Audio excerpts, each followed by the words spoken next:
Closet! Kill the closet! Kill the closet! We gotta be alive. Hey! Diesel, America, off the break. Hold the zone. Delta money inside. Diesel! Diesel! Diesel! Game time finished. Game stop. Hey, all good. A little frustrating because we should have dominated, but hey, a win's a win. Kyle! Kyle! I'm down to my last. I'm down to my last. Yeah, I got you. I got you. Here. Here. Hey, look. Who's across? It's closet home on me. Hey, I can go through the middle and get the closet. You got to be careful of the Delta guy. That's what I'm wondering. Okay, hey, you know Clint's in the air. Hey, fire! Fire! No, Arizona. Yeah, go to the closet at least right now.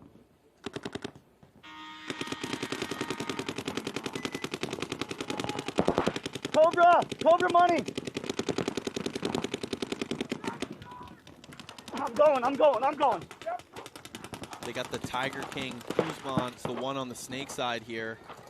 Diesel also getting into the 50 snake. So Kuzman's going to run to his death, though. Tried to bunker him out, not able to get him.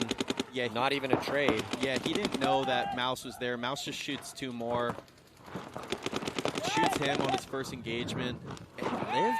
Oh my goodness. Dies in the end, but I think that was a 4-pack for Mouse. I need my gun. 40 seconds.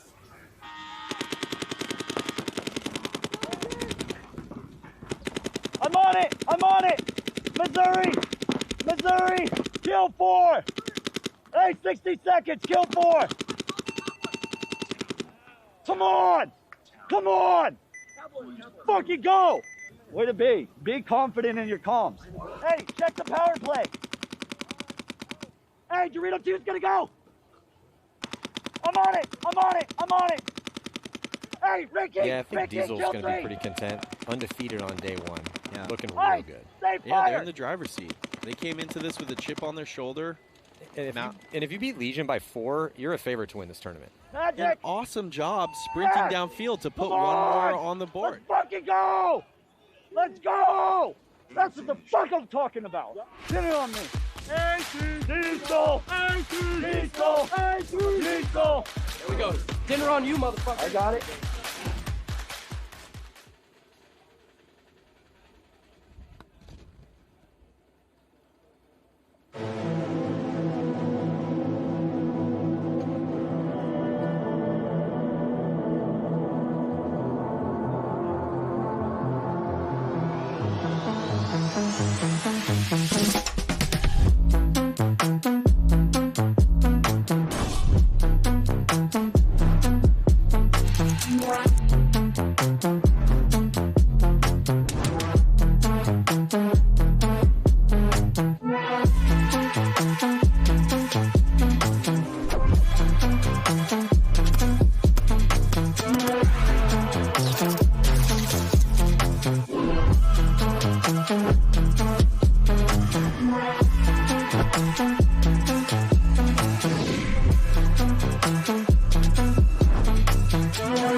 Let's go, boys. Let's go. We're up.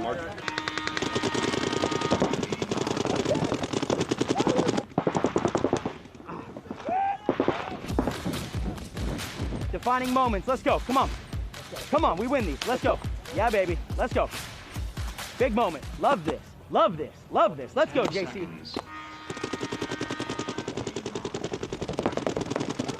China! China! Hey, he went back! He went back to the 30! Marcelo Margot able to filter out to give Justin Cornell a little bit of help.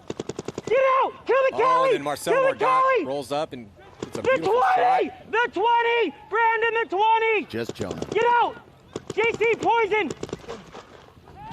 Oh, Kill the wow. snake! Marcelo Margot, Impact! great job. Filters out, puts together a couple kills. Yeah, baby. Hey, defining moments.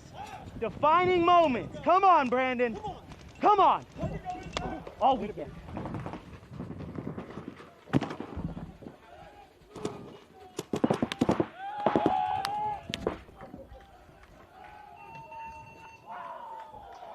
Three to one, motherfucker. There is so much time. That's right. Let's not get into a long, down body situation. Don't get lulled into rushing. Yeah. Right. We have an eternity. Yeah, there's another one in there. Back right. Kill the back right.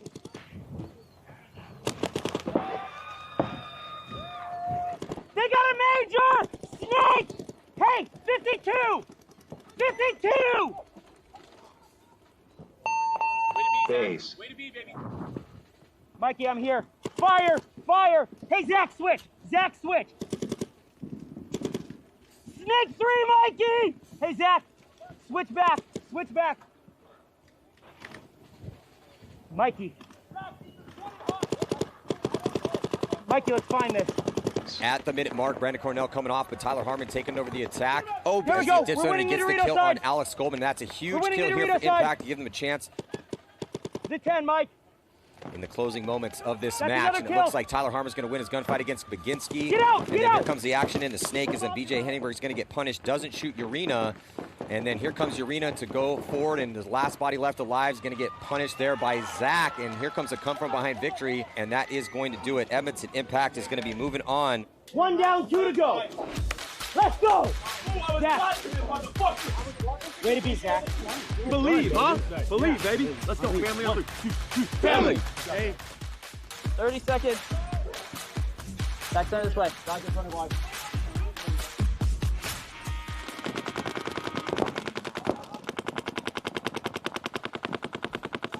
Looks like Zach Geiger's going to get taken out of the snake side. Insert Kill here the for dog! Infamous. Going to leave 3 bodies here for Infamous, kind of stuck in the center. Big move here by Nate Schrader coming to the center. He's looking for Ryan Hall, and he's going to get him. He's also going to get Zach Patient. I was like, oh, Nate just cleared it. We're good. Okay. I just took forever. Okay. No, you did take forever. Yeah, I'm just too quick. Get out. 2-on-3 situation. Schrader going to go forward, hunting for Rodarte. You got Rodarte here in the center tower, just waiting on Schrader, and he's going to get the drop in on him. So great point here for Nate Schrader. Schrader living on the edge right now, taking a lot of risk on, but it is a drastic reward potentially here for Uprising now. Oh my God! Oh my God! Oh! Let's fucking go! Let's fucking go, Graham! Let's fucking go, Graham! Oh my God! Where the fuck is my belt? World fucking champion! Let's go! All the way, baby! Go! Get fucking scared. Let's fucking go, Joel. We did it. Fucking did it. Thank you for believing in me, brother. I fucking shot that Rick. I shot that Ricky, motherfucker. Let's go. I'm happy for you, baby. Way to dig deep with that sickness, man. Let's go to Sunday. Let's win this shit together. Let's win this shit together.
All focus, all energy. Go, baby. Hey, look around. This is all we need. We play together, we're unbeatable, okay?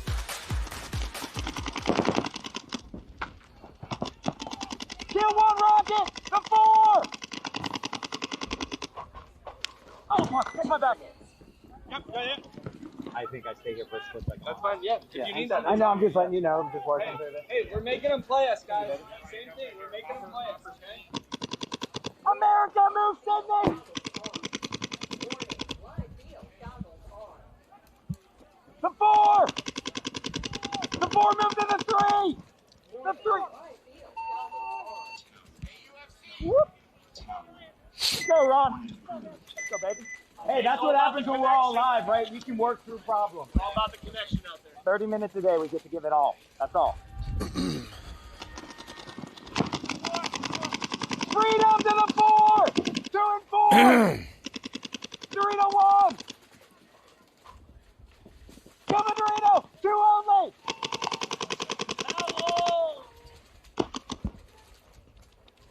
Hey, I'm inside! Is anyone watching the wire? I'm inside!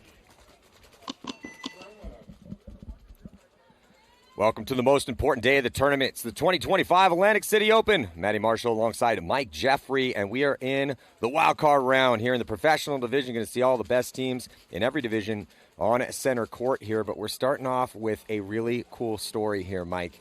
So AC Diesel defeated PB Fit in the prelims, and sure enough, the paintball gods have made it so they will battle each other out with obviously here the consequences on who's going to move on to play San Antonio X Factor. Can Diesel do it again? Are they ready to win a tournament? Or can PB Fit tighten up some of the mistakes that cost them that loss? Also, here in the wild card round, it's going to be Uprising taking on the Tauntauns.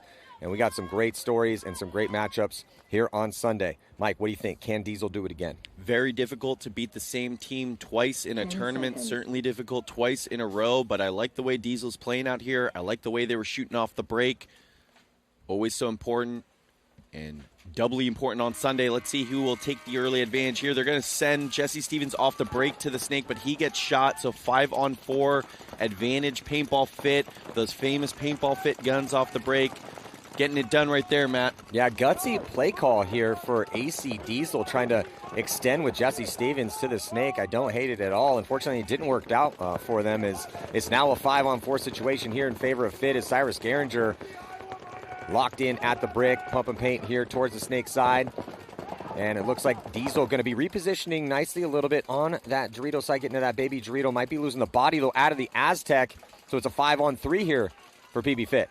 Yeah, and Scott Stewart slipped into the snake. They're going to shoot Clint Johnson, I believe, on the fill out. Definitely saw something explode. Yeah, he's dead. So just Alexander Goldman and Mark Baginski, but they're going to concede their quick Paintball Fit victory there. I think AC Diesel tried to catch them sleeping, thinking, oh, Sunday ball, everyone's going to go short, run snake off the break. Doesn't work out for him. Those Fit guns were ready for it. Yeah, so we'll see now if AC Diesel going down one early. Are they going? What game plan are they go with now? I mean, they were doing such a good job of ripping those off the break shots and dominating against PB Fit. Now, Fit was also chalking up a lot of kills, but Diesel, most importantly, needs to stay mentally composed. Down by one, a lot of time on the clock. Now, Tauntauns and Uprising coming out to play their first point.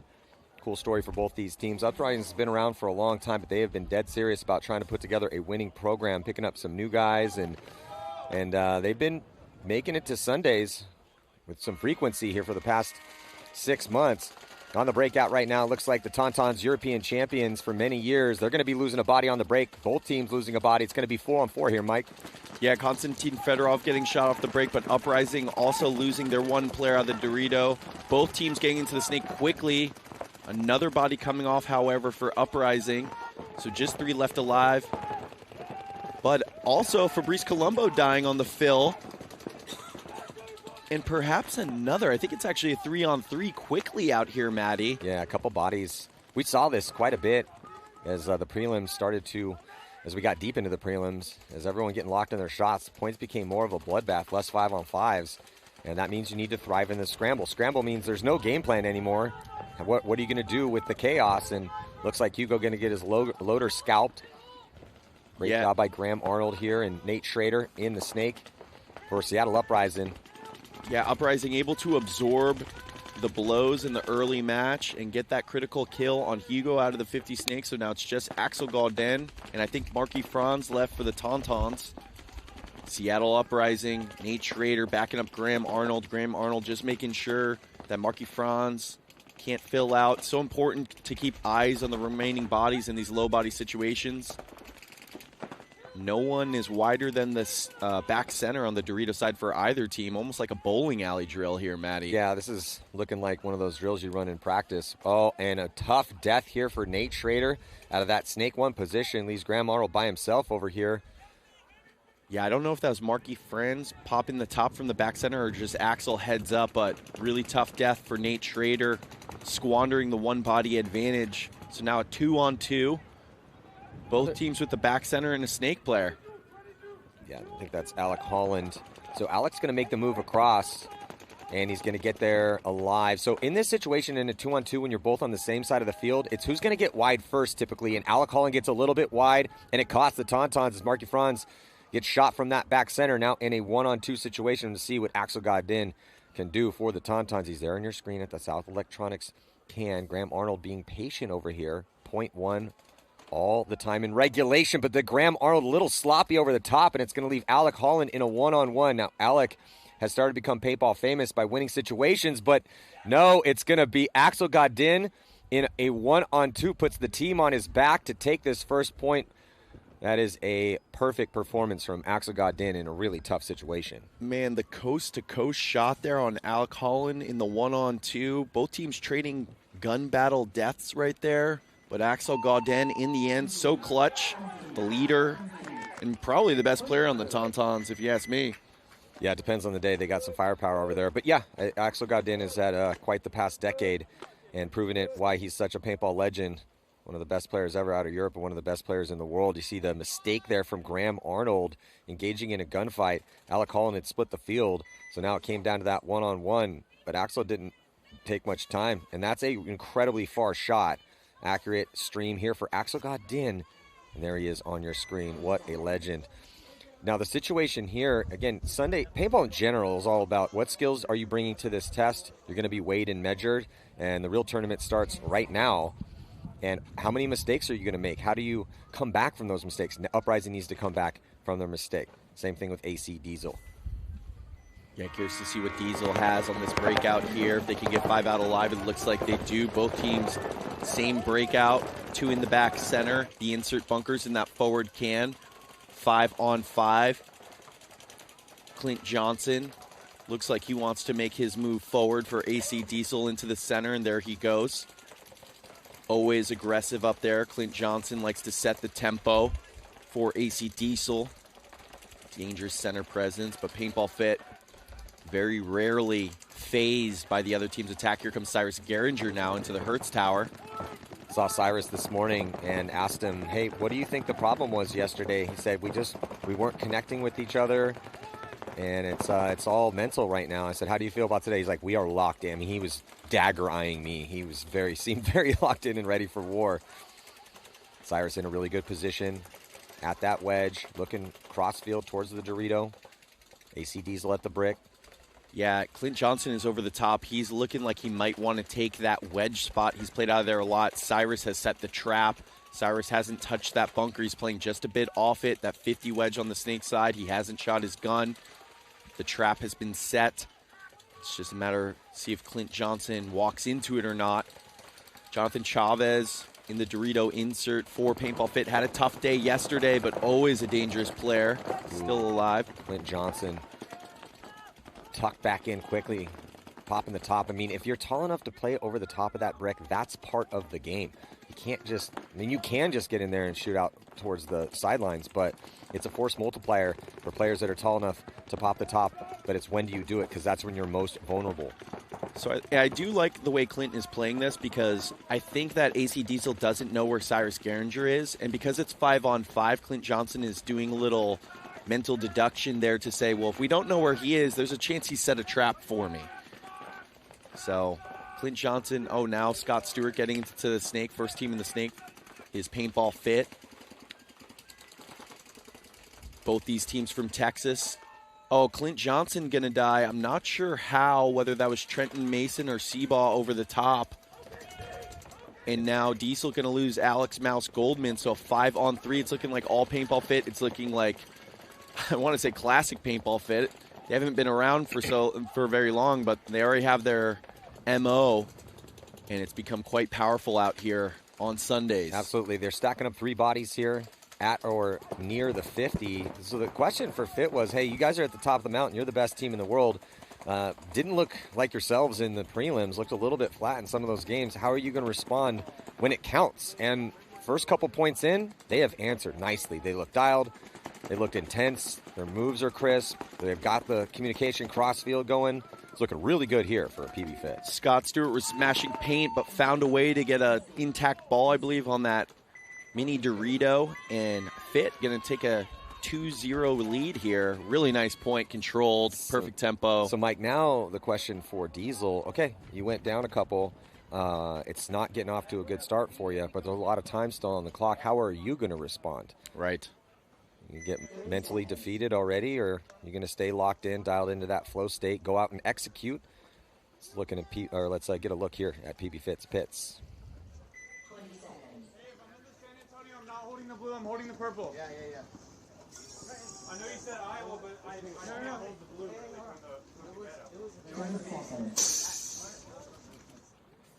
Doing some forensic analysis of what happened in that last point so they can continue to improve. Not satisfied, up 2-0, long way to go in that one. But right now, Tauntauns with a 1-0 lead. They're going to run Snake off the break and kill Graham Arnold off the break. So good breakout so far.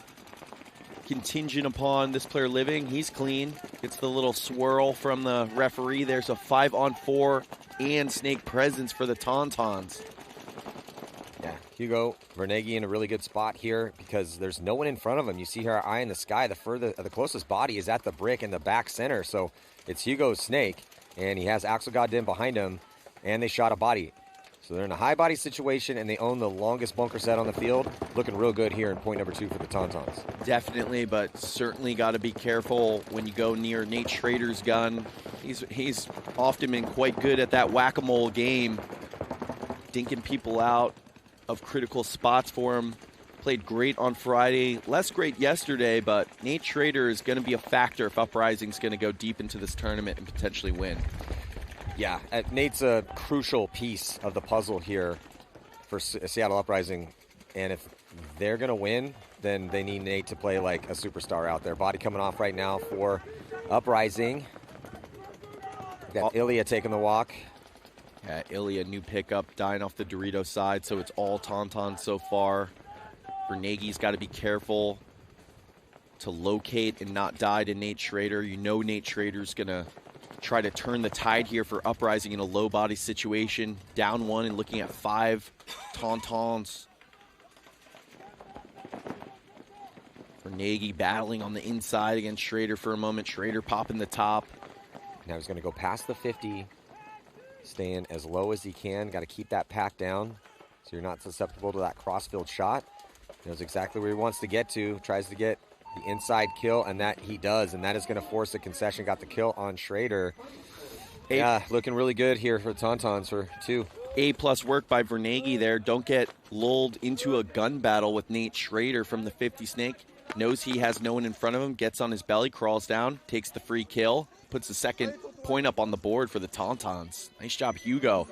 We didn't even see him till Saturday afternoon or Saturday. Yeah, I was thinking it's interesting because they didn't really spin Vernegi on day 1, but then they put him in there, and yeah, the Snake's tough. It's hard to get in here off the break, but if you can and you shoot that body in front of you, you're probably going to win the point. And he's just been excellent for him and a big component of that starting roster right now.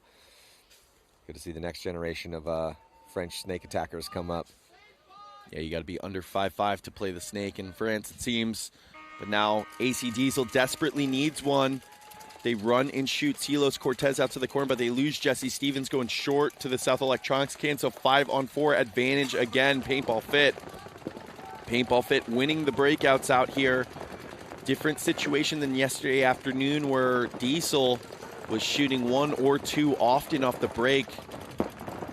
No such luck so far this Sunday morning, and already down 2. Going to need to pull out a gun battle victory, but C-Ball releasing up to that brick. It's going to be very difficult for AC Diesel to fill out to the snake side with C-Ball gunned up that way from that brick bunker. It's a big point for momentum, and obviously a big point for what's going to happen out here as far as who's going to win. But they got a lot of time on the clock, but it's just been all Fit through 2. Fit looking comfortable out here and intense at the same time in their spots. And it's neither team really risking a ton as far as offense is concerned. I mean, well, AC Diesel did off the break, but once they lose a body, they're just kind of tucked in, hoping they're going to win some gunfights here against PB Fit. And sure enough, they do. Good zone control here from AC Diesel as they get a shot on Scott Stewart. Maddie, I'm pretty sure that was Silos Cortez from the Dorito corner. Coast to coast, shooting the inside, and catches Scott Stewart on the timing to even the body count. Not going to find a farther shot to make accurately here on this field than the back corner bunker on the Dorito side to the snake. Cyrus Geringer, though, wisely going to do a little tactical retreat. Oh, sorry, that was Alex Mouse Goldman from the corner there who looked inside, catching Scott Stewart on the fill. Good job by Mouse there to just swing his gun inside. Spidey senses tingling that they might be trying to fill the snake up the body. Oh, but I think... Oh, no. It's for Silos. I think Silos might have caught one there. Yeah, that's on his shoulder. So Silos, tough death for Silos Cortez out of his bunker. It leaves Mouse on an island over here in a low body moment. It was locked up 4-4. Mouse did the work to get that crossfield kill. Ooh, did they shoot Mason? Saw Mason flinch. Looks like he's good to go. Just head checked away from one. But a 4-on-3 situation again in favor of PB Fit, up by 2. Neither team pressing the gas pedal very much on the Dorito side so far. Oh, and I think Clint Johnson, he gets the drop on him. Oh, but unable to do it clean. So it's going to be a 2-on-3 advantage Paintball Fit. Both teams in the backfield right now. Fit with a 2-point lead. But Chavez now creeping forward on that Dorito side. Mouse playing the inside. He's going to look and discover Chavez making moves forward over there. Chavez wisely going to connect with his backfield before he takes any further ground. Doesn't necessarily have to push the issue at all with this 2-point lead. Yeah, Baginski also a real smart player, good gunfighter. Out that South Electronics can down a body here. Mason popping the top, feeling no pressure over that Aztec. Just getting eyes downfield.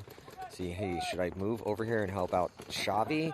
Or should I attack up the middle? Mason trying to put it together, but Mason with the 2-point lead really could just chill in there and, well, I was going to say shoot some more paint, but Mike, he's out of paintballs right now. Oh, interesting. Out of paintballs already.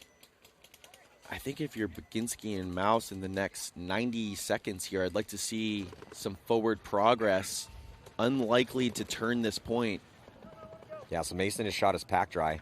Looks like Cyrus only has a pod left.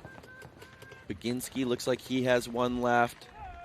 Oh, they get the kill on Baginski. So might want to concede. You're going to be down by 3. It is Mouse, but 7:32. They maybe give him a 20 seconds. See what he's going to do. They won't see this in the pit, but Mouse had no paint on his back. It's going to be very difficult to win a 1-on-3 with just a hopper left, and it's not going to happen. Paintball Fit 3-0. It's all Paintball Fit so far this morning. Yeah, they look good, man. That was the big question. Okay, look, we know they can win tournaments. They know as it stands, World Cup victory, won the first event. They're the best team, but they finally faced a drastic amount of adversity in the prelims, so much so that they had to play in the wild card round. So in a bit of a territory where they hadn't been in a while. Yes. How are they going to respond to that? What type of meeting did they have last night? Definitely had a hardcore meeting here at the field. And you can see the replay, Clint running through, but they had Overwatch. So, yeah, gets the shot on Seba, but trades his body. Yeah, if Clint was able to stay alive there, it's not his fault. It was just good zone control by Paintball Fit. It would have been a very different situation. But now Tauntauns up 2-0. Let's see what Uprising has for an answer.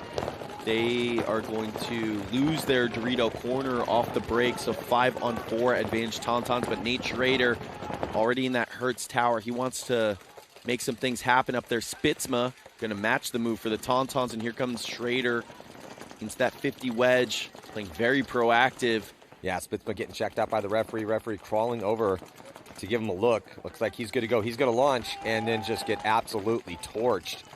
And another body coming off from that back center. Marky Franz taking the walk. Nate Schrader in really good position here. Just Colombo in the back center, thinking he might want to get out. Fedorov's thinking about making a move on the D side. He goes up to the mini wall. and he makes it clean. But a body coming off for Uprising. That's a tough death. Is that Ilya again? I think so. Yeah, that's a really tough one after Nate Schrader. It's either Ilya or Woodward. Evened up the body count and killed a back center player. So Nate Schrader going off, as he often does, for Uprising. But then a bad death evens the body count right back up. Another 3-on-3 here between Uprising and the Tauntauns. And now Tauntauns with a 2-point lead. Don't have to force anything too much. I would like to see Graham Arnold and Alec Holland develop around Nate Schrader for Uprising here. Alec Holland gets outside wide. Fedorov also, little tactical retreat to the back corner bunker, has a 2-point lead to protect. Even on the body count right now, 3-on-3. And I like that for Konstantin Fedorov too, because when he comes inside, he can catch when Graham Arnold goes into the snake. Even if he doesn't shoot him, he can have eyes for it. Now Alec Holland getting out to the Dorito corner, so we're seeing some field spread for Uprising. It behooves them to get on the attack with this 2-point deficit against the Tauntauns. Got to be careful. Axel Gondin has already pulled off 1-on-2 in this match here. Yeah, Axel got to be feeling really confident in his prowess right now, as rightfully he should.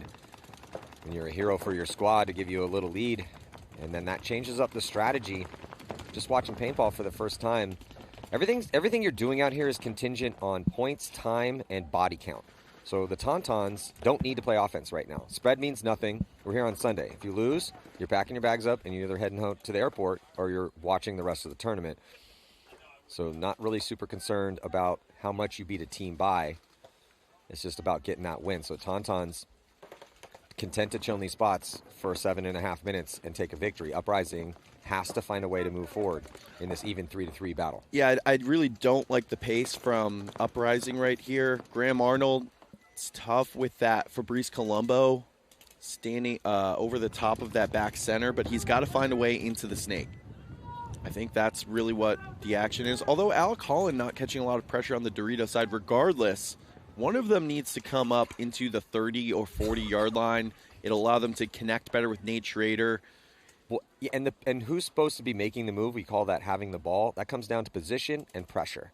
So if you're not taking a lot of pressure, if no one's been shooting at you for a while, then you're probably the guy that should be making a move up, depending on your position. So sure enough, Alec Holland, farthest body back on that D side, has decided that he's going to start trying to improve his position to increase those angles. Try to maybe drop a shot in on that back center, or just shoot out Axel. Couldn't tell if that was Graham heads up. I think it was Alec Holland on the inside from that Dorito 1 into that can. I could be wrong. It might have been Graham Arnold, but now Uprising doing exactly what they need to do after killing Axel. 3-on-2. This is kind of a gotta-have-it moment for Uprising in terms of having an advantage and needing to capitalize to swing the momentum back in their favor. It's just the back center in the Dorito corner for the Tauntauns. Yeah, the longer this point goes, the more important it becomes for Uprising. That was so big for Alec Holland and Graham Arnold to obviously get the kill, but to make those moves. Just because Nate Schrader, you don't want him to feel like he has to do it by himself in the center. So now Graham Arnold crawling all the way onto the Tauntauns end of the field. Look for him to go all the way to the end there. Yeah, and he's doing it. He knows he has a decent amount of time left, so he's making sure he's keeping that body as low as possible. Oh, he's going to pop up right there, though. And he kills that. Konstantin Fedorov, then he's going to get the trade out. No, he does not trade out with the back center. 2-on-1 now. Colombo able to get out wide. French legend, and then Colombo going to get pinched. Nice job by Schrader, Arnold, and Holland on the close for Seattle Uprising to keep this one close here, Mike. Yeah, took their time with it, but the only thing that matters is that Alec Holland is hitting that buzzer and cutting the deficit to 1, 5:11 on the clock. Plenty of time to come back. Wasn't exactly pretty, but it was good enough, that's for sure. Does not have to be pretty out here. In fact, it can look very, very ugly as long as it works. We see a lot of effective ugliness out here from time to time, Matty. Yes, we do. It gets a little crazy, especially on Sunday. So there's Spitzma getting torched. Maybe got maybe some bad comms. Definitely did not go at the right time. And there's Alec Holland. Yep, goes across, gets that kill cross field here on Axel. So that was such a clutch move by Alec Holland. Axel did not know he made that move in that position. And most importantly, Alex Holland didn't miss his first burst and then give Axel a second life. And then Graham Arnold clocking in, crawling all the way down the snake. Tries to finish it off himself. He had got that crossfield kill on Konstantin Fedorov. Colombo hanging in tough as the veterans do. But still, tough situation in a 2-on-1. Now, Diesel down 3, huge point for them. However, they're going to lose Jesse Stevens again, and Fit is going to have Scott Stewart in the snake off the break. It is not looking good for Diesel here, Matt. Yeah, speaking of gotta have it points, even with 7 minutes left, this was one here for Diesel. Just, mostly for the momentum. Yeah, score's important, but Diesel just seems a bit out of sorts. Yeah, I really didn't like having Jesse Stevens go gun up again to the South Electronics can. He got shot last point doing that. Fit, when those guns are dialed on the short shots, might want to dive out into that spot. Make it a little harder for that gun to connect on the off-the-break shot. Now Scott Stewart owns the snake side.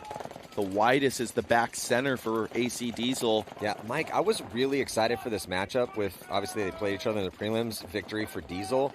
But it was just a big test for both teams. How is Fit going to respond to the struggles that they had in the prelims? And then is Diesel ready to win a tournament? Are they focused enough? Are they ready to execute? So Fit is the one rising to the occasion here. Scott Stewart going to crawl all the way down. Yeah, Matty, off-the-break shooting is something of a mysterious thing. Diesel has not shot anyone off the break. They're playing on the same field, shooting the same paint, different time of day. Oh! Same guns. Trades out with Baginski. All you need to do right there for Scott Stewart, really nice, effective job. Cyrus just pointed. He's a pointer. He did shoot someone, and there goes the concede. Now 4-0 paintball Fit. 6 minutes left to go, but it's all momentum. So, Mike, another thing that Cyrus said was, man, honestly, when I asked Cyrus, like, what happened yesterday, every word that came out of his mouth is exactly what I wanted to hear. And I don't think he was saying them just because he was probably thinking this is what Maddie wants to hear in this situation. No, it was, we didn't take it personal enough. I think we're in that moment in our careers where we're trying to be stoic. I'm paraphrasing slightly, but we're trying to be stoic, but that's not us. We need to play our game, get right mentally where we need to be. That's what was our problem. We weren't connecting. We didn't have the intensity we needed. We need to get back to that. And at the end of this point, I don't know if we can see it here on the replay as Cyrus closed it out, but Cyrus was kind of not flexing on anybody, but you could just see the intensity just emanating off of him. I had a bit of an emotional overcorrection, it sounds like, in that first game, but now in Tauntaun's uprising, Tauntaun send Hugo Bernaghi snake off the break, but he gets shot, so uprising in a really good position now to tie this game up. Oh, but Konstantin Fedorov is already in Dorito too, Matty. And they don't know he's there. He just shot. Does that Ilya once more? Konstantin Fedorov, really dynamic move. Alec Holland tries to put a ball on him, but no, that was Woodward. The always squirrely Konstantin Fedorov able to survive. So now 4-on-4 situation. Well, with Fedorov, it looks like Vernege and Axel, not to take anything away from the rest of the guys that are playing the middle can, Spitzma and Colombo. How goes Fedorov's game today is probably how goes Tauntaun's tournament. Ooh, and he just shoots Alec Holland right there. So in this point, Fedorov going off. And Maddie, you said it. That was the difference between Tauntaun's going 0-2 on Friday and 2-0 on Saturday and making it to this matchup on Sunday was Fedorov's performance. Played poorly on Friday, but right now he's clocking in with a confirmed 3-pack, just torching up that middle attack for Seattle Uprising. Well, again, like Axel and Fedorov, legends in this game. These guys are going to be Hall of Famers. And then if they're on, well, the team's probably going to go pretty deep. And if they're not, then you're probably going to struggle. We saw that on Friday. Fedorov had a bad day on Friday. They had a bad day. And then Fedorov had a great day on Saturday. They had a great day. Yeah, and able to, so nice job there picking up Woodward on the fill forward and gun battling like a maniac. Then right here, he's going to put a shot on Alec Holland. Comes up high. Oh, filthy, Matty. Yeah, and you can see he's playing the bunker perfectly, staying diagonally, staying as tight as he possibly can and just chalking up kill after kill. Again, $1,000 at stake for best individual performance. We got a long way to go here on Sunday, courtesy of Pate Smith Law, but that's going to be the first one that I put on the list here on Sunday. A 3-pack in a crucial moment here against the team that's starting to find a little momentum to score a point on you? Yeah, sure. I'm with it. I mean, that inside wrap high on Alec Holland, that's perfect field knowledge right there. First ball on target. Nothing Alec Holland can do when Konstantin Fedorov, the Russian legend, playing with his boys from south of France. Drawn back, the bow and arrow form right there. The archer. So nice job by the Tauntauns, retaking a 2-point lead. Right here, gotta have it for AC Diesel. There's Joey Blute dropping off the goods for Maddie, the Ricola. Shout out Joey Blute. Only the finest come from Joey Blute. But now, Diesel, let's see if they can get Jesse Stevens out alive on that snake side. They're gonna switch it up. Deep run. Well, they go to the bench here. BJ Henningberg getting a spin, and he's going to go all the way to this crucial wedge and gun up on the snake for AC Diesel. They need something to happen, and it needs to happen fast. 4:45 left to go, down by 4. They get Silas Cortez out wide, and they're going to get a body into the snake. Look who it is. It's Alex Goldman, Mouse playing snake for the first time at this tournament for AC Diesel. That's a nice option to have on the Sunday wildcard round. Things aren't working on the snake side. Let's maybe try out one of the best to ever do it in that position. And Mouse quick into snake 4 with a lot of work to do, but he's in position. No kills off the break for AC Diesel. That's been their Achilles heel so far in this match. Yesterday afternoon, chopping up fit bodies. Not the case so far here on Sunday morning. I think Mark Johnson, I love this play call. Mark was probably thinking, okay, look, guys, we're not shooting anybody on the break. We're going to go away from conservative paintball. Mouse, get into the snake off the break. BJ, use your wheels, take some ground, get into that wedge, shut down that snake lane. Yeah, and Paintball Fit, they can't develop anything right now, although Jonathan Chavez does sneak out to the Dorito corner. That's nice work by him. It's the only area where they weren't getting tons and tons of pressure. So with a lot of guns up and forward, they're letting a couple bodies make moves here. They let Chavez out. They let them fill, and then a body drop in here. It's Baginski, so that's a tough death for Mark Baginski, the Iceman. Yeah, you can't afford it right there. You can't afford to die out of a bunker when you got the 5-on-5 down 4, and every point is must-have from here on out for AC Diesel. And you got to do it with time, too. Mouse doing the throw the pod trick. I think Diesel thinks there might be someone in the snake. That's the only... Might also be trying to bait Cyrus Geringer into a highway run. But regardless, Clint Johnson now coming to back up Mouse. Got to find a way to pinch somebody. Yeah, Mouse has to be careful, though. And here comes Clint Johnson. So the duo of Johnson and Goldman in the snake, popping the top, trying to pinch out and get across that lane. He gets through Cyrus's gun, but this is the one he's got to be careful about. Cyrus is real tall. Clint had to push the issue down a bunch of points, but that's a bit of a mistake there. He could have stayed into their snake 4 and then let Goldman wrap around and try to handle it. But Cyrus is going to get the shot in on Goldman as Stewart dies. A little bit of rain starting to fall. Rain in the forecast today. Well, not looking good at all here for Diesel. And Maddie, to me, that just is Clint Johnson being frustrated because it clearly Mouse could have done the same thing, crawled forward. Clint says, I'm going to take matters into my own hands and leapfrog him, and ends up getting shot. But Clint, he knows Cyrus. He's played against him a bunch of times. He knows Cyrus is probably 6'3", maybe 6'3.5", and now Mason with the counterattack and wrecks a couple bodies here for AC Diesel, and that is going to do it. That's probably the game. There's still 3 minutes left, so, and spread doesn't mean anything, so Diesel's going to try a bunch of staggered attacks. Now, we have seen historically teams with speed, teams with experience. Dynasty's done it.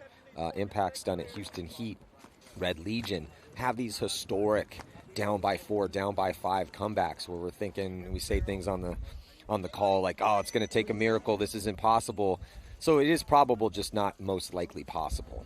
Yeah, I don't really see it from AC Diesel the way their guns are off the break. Of course, anything can change. Throwing the pod is Alex Goldman there.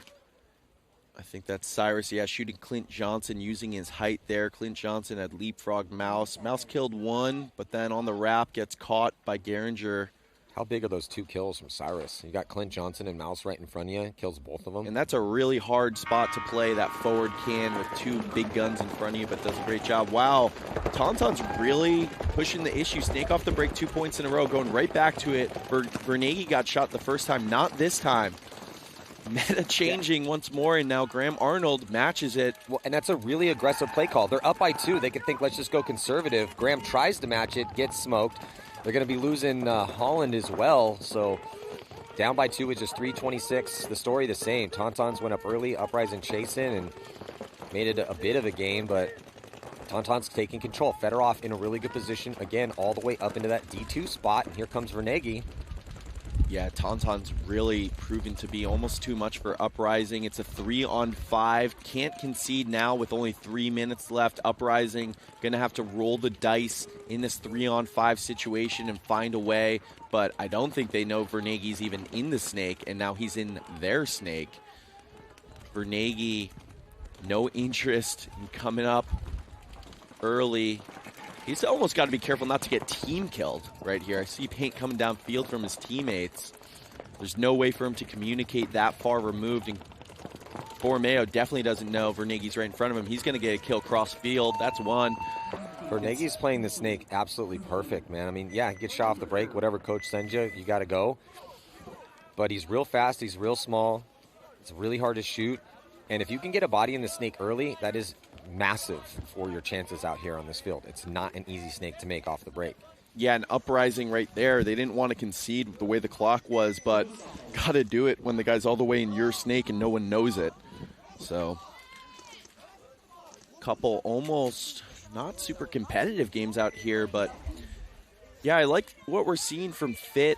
Hustling to the box right now. Jacob Johnson going to get a spin. That was Vernaghi getting the kill on the inside. Borromeo had no idea he was there, so coach saves him a little punishment from the Frenchman. Bonsoir, say the Tauntauns. Or bonjour, where it's the morning here. 5-on-5 breakout. It's been all paintball Fit, looking to put a mercy rule victory up. 4-on-4 off the break. Trenton Mason taking the walk, but so is Silos Cortez. And AC Diesel more or less playing for pride or praying for a miracle, and Jonathan Chavez still coming for it, making moves up the field for Fit. Another body coming off for Diesel. Yeah, BJ Hindenburg getting another spin, trying to make something happen. Just, it's the finishing touches here for Fit. Yeah, it's just Diesel didn't rise to the occasion, and PB Fit did. It's unfortunate for Diesel, but it's really good looks for the best team in the world. Minor penalty, frustration penalty for sure on BJ, and that's going to pull out Johnson. Just swarming down the field. Tons of pressure for PB Fit. Just shooting more bodies on the break, staying alive this time. They got absolutely murdered off the break by Diesel in the prelims, but you know, that prelim game definitely important because, you know, you're going to make Sunday. Where's the seed going to be? But real tournament starts right now. Jacob Johnson making the I'm eating motion in the direction of the AC Diesel pit. Yeah, it seemed like both those teams going into that matchup yesterday afternoon with Sunday implications were saying, hey guys, let's be professional. This is just any other game. They didn't want the quote-unquote grudge match after the World Cup overshooting fiasco to filter in. And so Paintball Fit maybe getting a little bit too into this pseudo-stoic mode. Yeah, let's listen in real quick. X Factor's next, let's go. I mean, maybe he said, hey, way to go, boys, but all I heard out of Colt was, hey, X Factor's next, let's go. When people say act like you've been there before, that's what it looks like. Yeah, and even if you go back to midway through the year last year, and if you want to look up act like you've been there before in the dictionary, you're going to see a picture of Colt Lukau.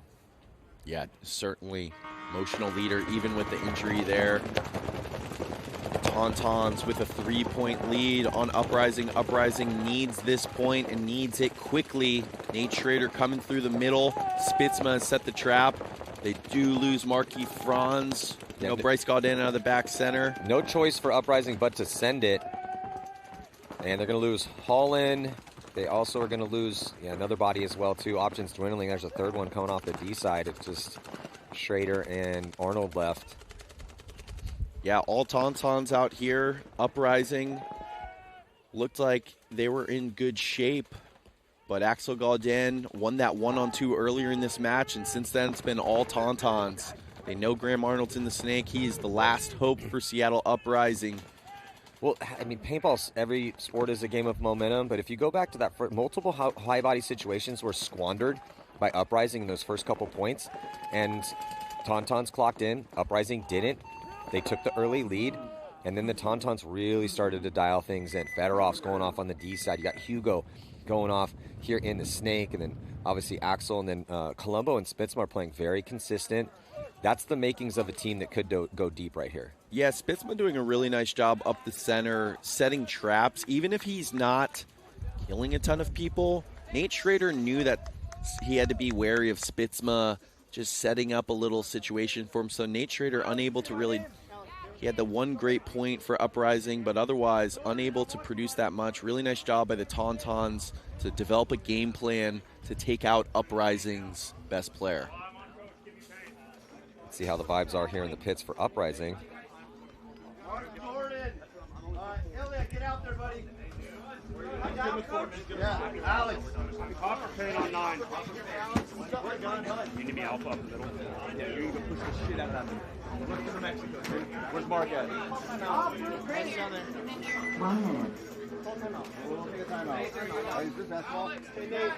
And they got the music playing even mid-game down in the pits for Uprising. Yeah, they got the dubstep going in there. It's like a dark Seattle club with like a lot of steam and sweat and DJs and flashing lights. Dope outfits. Yeah, dope vibes. You know, kind of spooky. I've never been to the Pacific Northwest, but I associate it with like spookiness. Well, did you see the event jerseys? Yeah. Those are a little spooky. Yeah, spooky. The dubstep spooky. Yeah. And the Tauntauns are spooky to them right now, too. The Tauntauns are playing very scary. Uprising, I believe in that team. I really do think they are going to go deep at some point. I just don't know when. You know, every time I'm thinking, okay, maybe this is the one, which we've been thinking since, I think, event 3, going back to last year. It's not quite there yet, man. Too many mistakes in the big moments. Yeah, I was surprised we didn't see much of Mark Miterman out here on the snake side for them this weekend. Well, he's more of a power snake player. Yeah. And Graham Arnold's really smart. So, and Graham just has more gears, and I think maybe in practice they thought that's the better move. Yeah. Still would have liked to see that adjustment. I mean, down. Now it's a little too late against the Tauntauns, but I don't think it's Graham's. I mean, look, it's everyone's fault. It's the team's fault, but Graham's one of the last players left alive most of the time. Yeah, but I just feel like Nate Schrader has been their primary attack, right? They had Ilya and Woodward dying off the Dorito side. I would have liked to see some other offensive gear for them develop, because the problem with the center guys, he can sort of make the situation fluid, but you've been saying it all weekend. The attack needs to develop around it, and I felt like that's what they were missing. Yeah.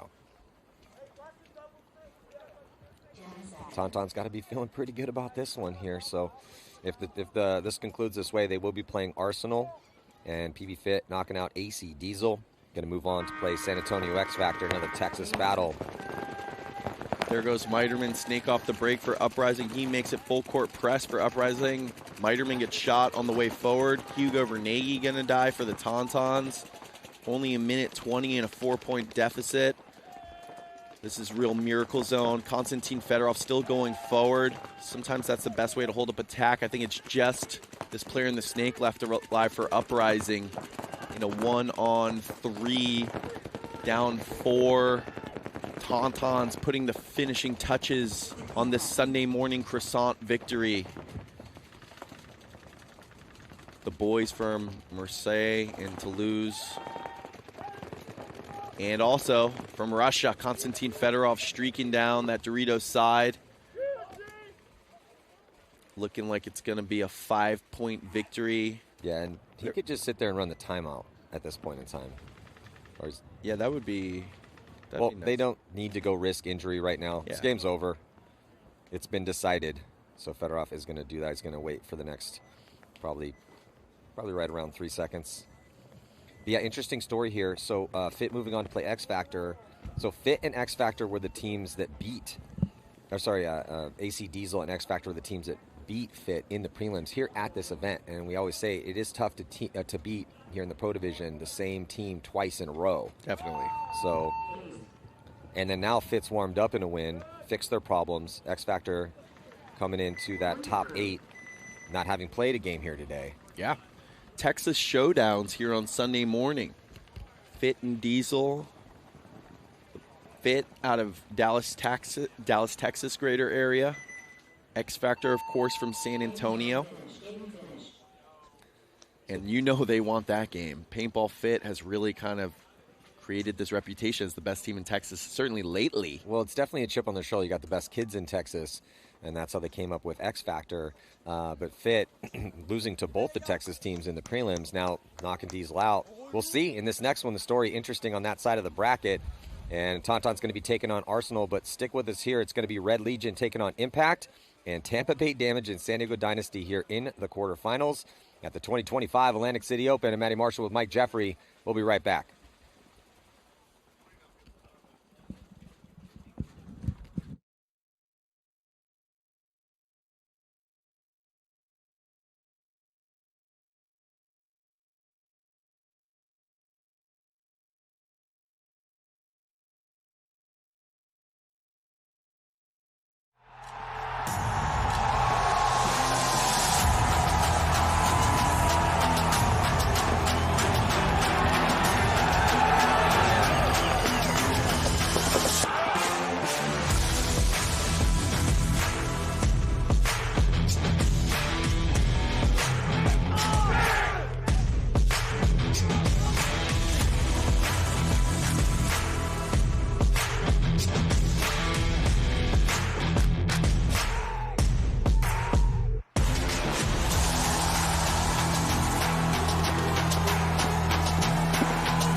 Closet! Kill the closet! Kill the closet!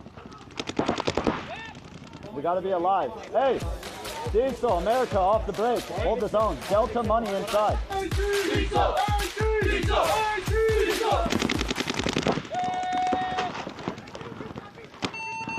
Game time finished. Game stop. Hey, all good. A little frustrating because we should have dominated, but hey, win's a win. Kyle! Kyle! I'm down to my last. I'm down to my last. Yeah, I got you. I got you. Here, put it in. Hey, look. Who's across? It's closet home on me. Hey, I can go through the middle and get the closet. You got to be careful of the Delta guy. That's what I'm wondering. Okay, hey, you know Clint's in the air. Hey, fire! Fire! No, Arizona. Yeah, go to the closet at least right now.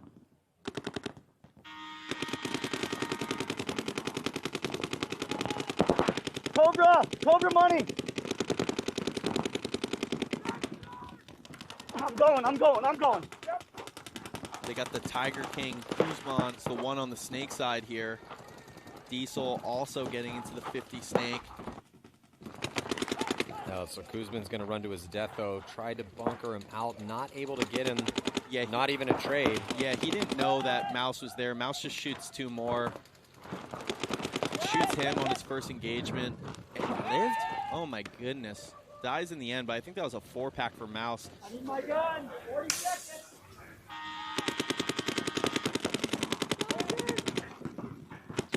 I'm on it. Missouri. Kill 4. Hey, 60 seconds. Kill 4. Come on. Fucking go. Way to be. Be confident in your comms. Hey, check the power play. Hey, Dorito 2's gonna go. I'm on it. Hey, Ricky. Yeah, I think Ricky, Diesel's kill going to be 3. pretty content. Undefeated on day 1. Yeah. Looking Hey, real good. stay Yeah, they're fired. in the driver's seat. They came into this with a chip on their shoulder. And if you beat Legion by 4, you're a favorite to win this tournament. An Magic. awesome job sprinting Yes. downfield to put Come one more on. on the board. Let's fucking go. Let's go. That's what the fuck I'm talking about. Get it on me. Diesel. Diesel. Here we go. Dinner on you, motherfucker. I got it.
Let's go, boys. Let's go. We're up.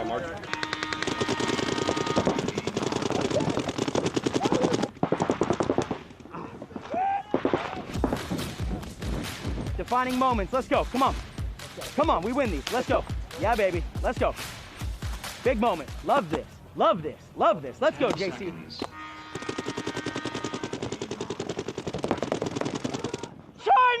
China! Hey, he went back. He went back to the 30. Marcelo Margatti able to filter out to give Justin Cornell a little bit of help. Get out! Kill the Kelly! Oh, and then Marcelo Margatti rolls up and it's a The beautiful 20! shot. The 20! Brandon, the 20! Just Jonah. Get out! JC Poison! Oh, Kill the wow. snake! Marcelo Margatti, great Impact! job. Filters out, puts together a couple kills. Yeah, baby!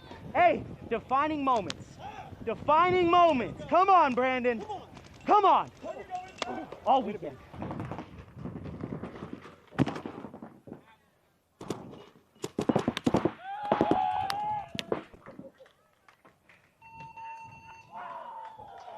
Three to one, motherfucker.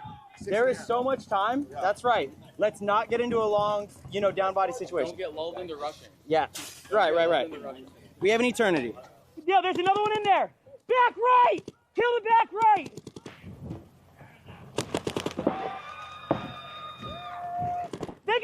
Major! Snake! Hey, 52! 52! Base. Way to be, baby. Mikey, I'm here. Fire! Fire! Hey, Zach, switch! Zach, switch! Snake 3, Mikey! Hey, Zach, switch back. Switch back. Mikey. Mikey, let's find this. At the minute mark, Brandon Cornell coming off, but Tyler Harmon taking over the attack. Oh, Here we he go. dips We're on and winning gets the the kill Dorito on side. Alex Goldman. That's a huge We're winning kill the here Dorito for side. Impact to give them a chance The 10, Mike. in the closing moments of this That's match. another And it kill. looks like Tyler Harmon's going to win his gunfight against Baginski. Get out, and get then out. here comes the action in the snake as BJ Henningberg's going to get punished. Doesn't shoot Urena. And then here comes Urena to go forward, and the last body left alive is going to get punished there by Zach. And here comes a come from behind victory, and that is going to do it. Edmonton Impact is going to be moving on. 1 down, 2 to go. Let's go. Zach. Way to be, Zach. Believe, huh?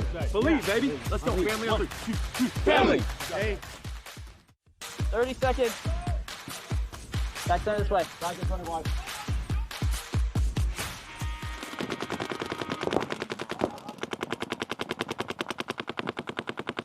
Looks like Zach Geiger's going to get taken out of the snake side insert Kill here for God! Infamous. It's going to leave 3 bodies here for Infamous, kind of stuck in the center. Big move here by Nate Schrader coming to the center. He's looking for Ryan Hall, and he's going to get him. And he's also going to get Zach Patient. I was like, oh, Nate just cleared it. We're good. Okay. I just took forever. Okay. No, you did take forever. I'm just too quick. Get out. 2-on-3 situation. Schrader going to go forward, hunting for Rodarte.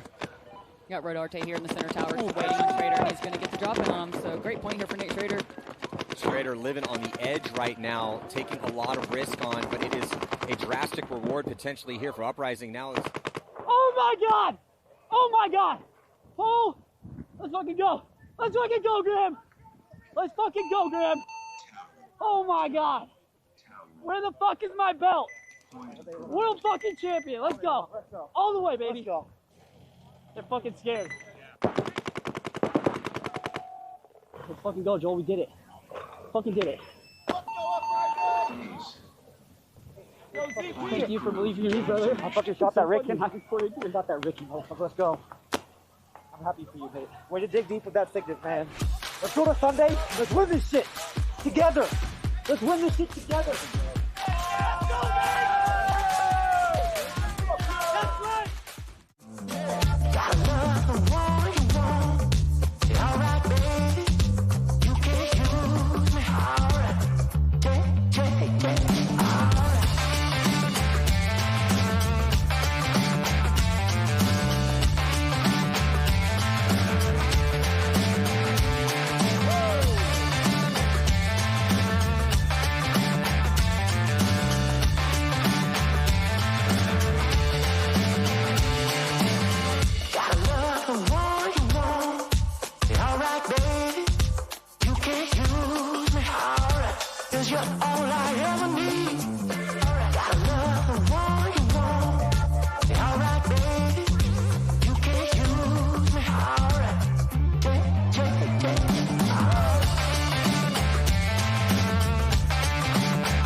All focus, all energy. Go, baby. Hey, look around. This is all we need. We play together, we're unbeatable, okay?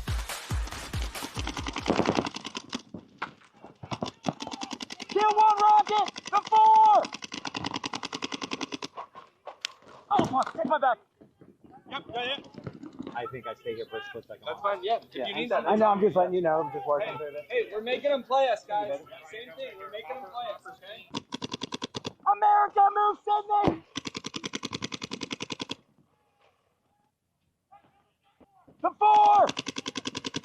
The 4 moved to the 3! The 3!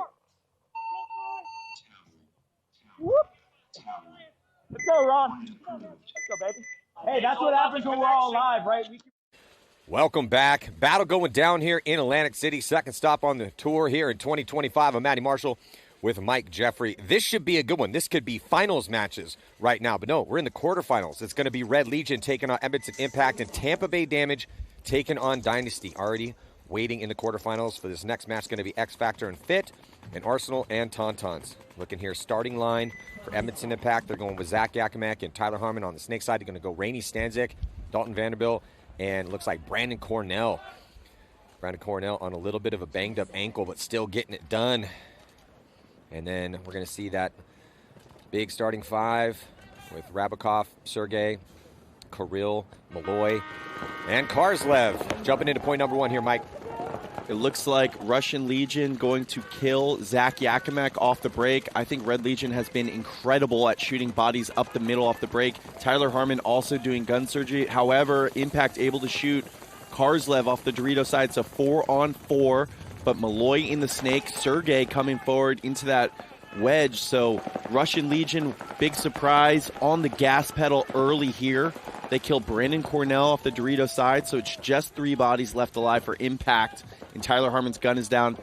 Check that, only 2 alive. Yeah, not ideal start for Edmonton Impact. Legion looking good to take a slight lead here. See if Tyler Harmon can get his gun back up, or is he just going to be fodder for the slaughter? And it looks like, yeah, couldn't get it up, gets run down.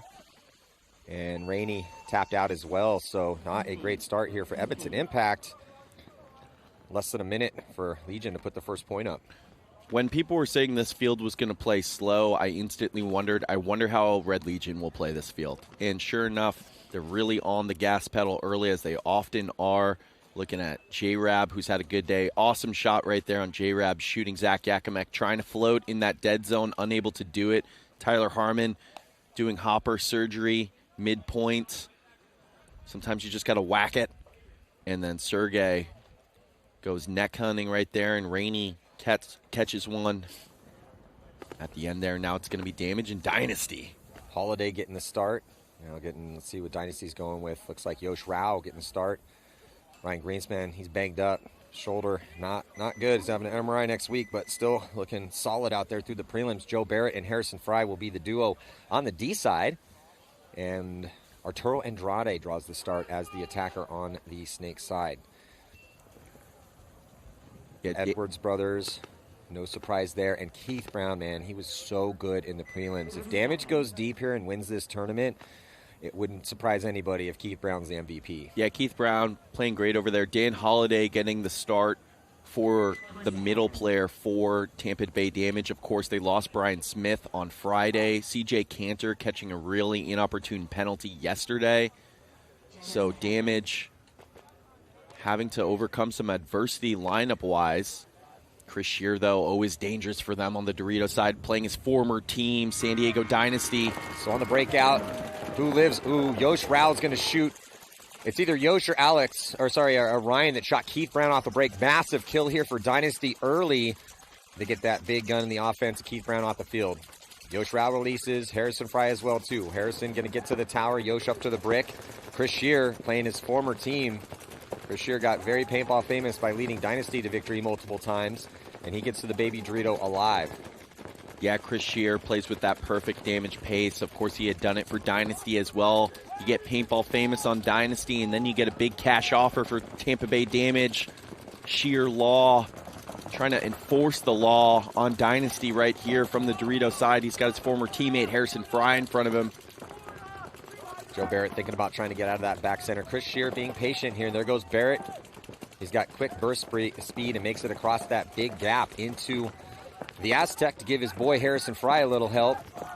Barrett often barefoot out here. Oh, but tough death from Yosh Rao in the middle there. So now 4-on-4. I couldn't see if he actually lost a gunfight or if it was one of those bounce shots. Yeah, I think it might have been Holiday shooting off the Hertz tower that zipped in there, but I'm not 100% sure. As those bounce shots, there's an element of mystery to them sometimes. But still, huge kill here for Tampa Bay Damage as they lock up with Dynasty 4-on-4. Barrett thinking about getting out wide. He's got that stance. Still tucked in a little bit, actually. No, he's just going to contain for a second. But good comms with Harrison Fry. And then Jake Edwards talking to Chris Shear. Edwards also had a nice release out of that back center.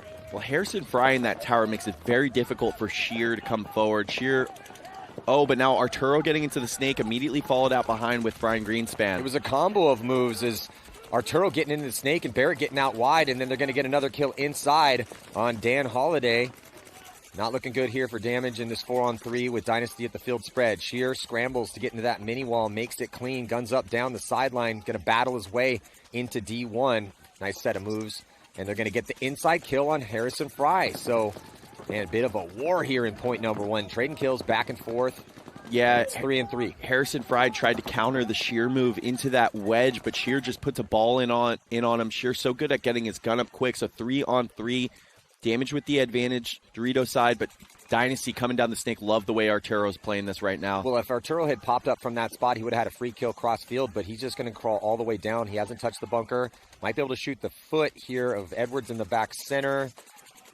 Did he miss that shot? No, he did not. So textbook situation for Arturo Andrade. Should be able to get the angle on that Aztec to shoot Jacob Edwards. Greenspan's going to follow him up and try to get some help. No, Edwards living on the other side of that spot. Chris Shear's still alive. It's a 3-on-2 situation no longer, actually, as Jacob Edwards try to get back to the back center, get smoked, and they shoot Shear. Point number 1 for Dynasty. Really good patience there by Arturo. Crawls all the way to Damage's end of the field. Kills Jason Edwards, puts the pressure on Jacob Edwards. Jacob Edwards wheeling and dealing, trying to live behind his gun. Arturo, instead of taking the bait and further gun battling, allows his teammates to clock in, find Edwards out in the open. Nice job by Dynasty. Yeah, it looks like it was Greenspan on that kill off the break. So let's see where this Yosh Rao death was. Yeah, it was just over the top, too long. Slight mistake there from Yosh Rao, and then Greenspan following up Arturo. You see the ref call Jacob Edwards clean, and then he's going to try that desperation run, but Greenspan was in perfect position to get the shot in on him. So nice job by Dynasty executing on the close. Now Impact going to Marcelo Margot here against Red Legion, down 1. They go Mikey Urena as well. Almost a full line change here for Impact after dropping that first one. I thought Mikey played well yesterday for Impact. In the offseason, Urena had told Red Legion he would come to Florida and play for them. But then after Mouse went back to Diesel, Mikey went back to Impact. So I'm sure Red Legion was not happy with Urena. Have a little grudge that can get settled out here in Atlantic City. Both teams living through the breakout, but Red Legion, much better positions. Here comes that Zach Yakimek, yes. Coming into that brick to try to contain Malloy, but Malloy backed up by Justin Rabakov. Kirill Pridney and Sergey in the center already. Here comes Kirill, might be dropping the hammer here on Zach. And he posts up, though, trying to get a shot on Brandon Cornell. But if he starts shooting his gun, Zach's going to hear it. And he goes across to the other wedge.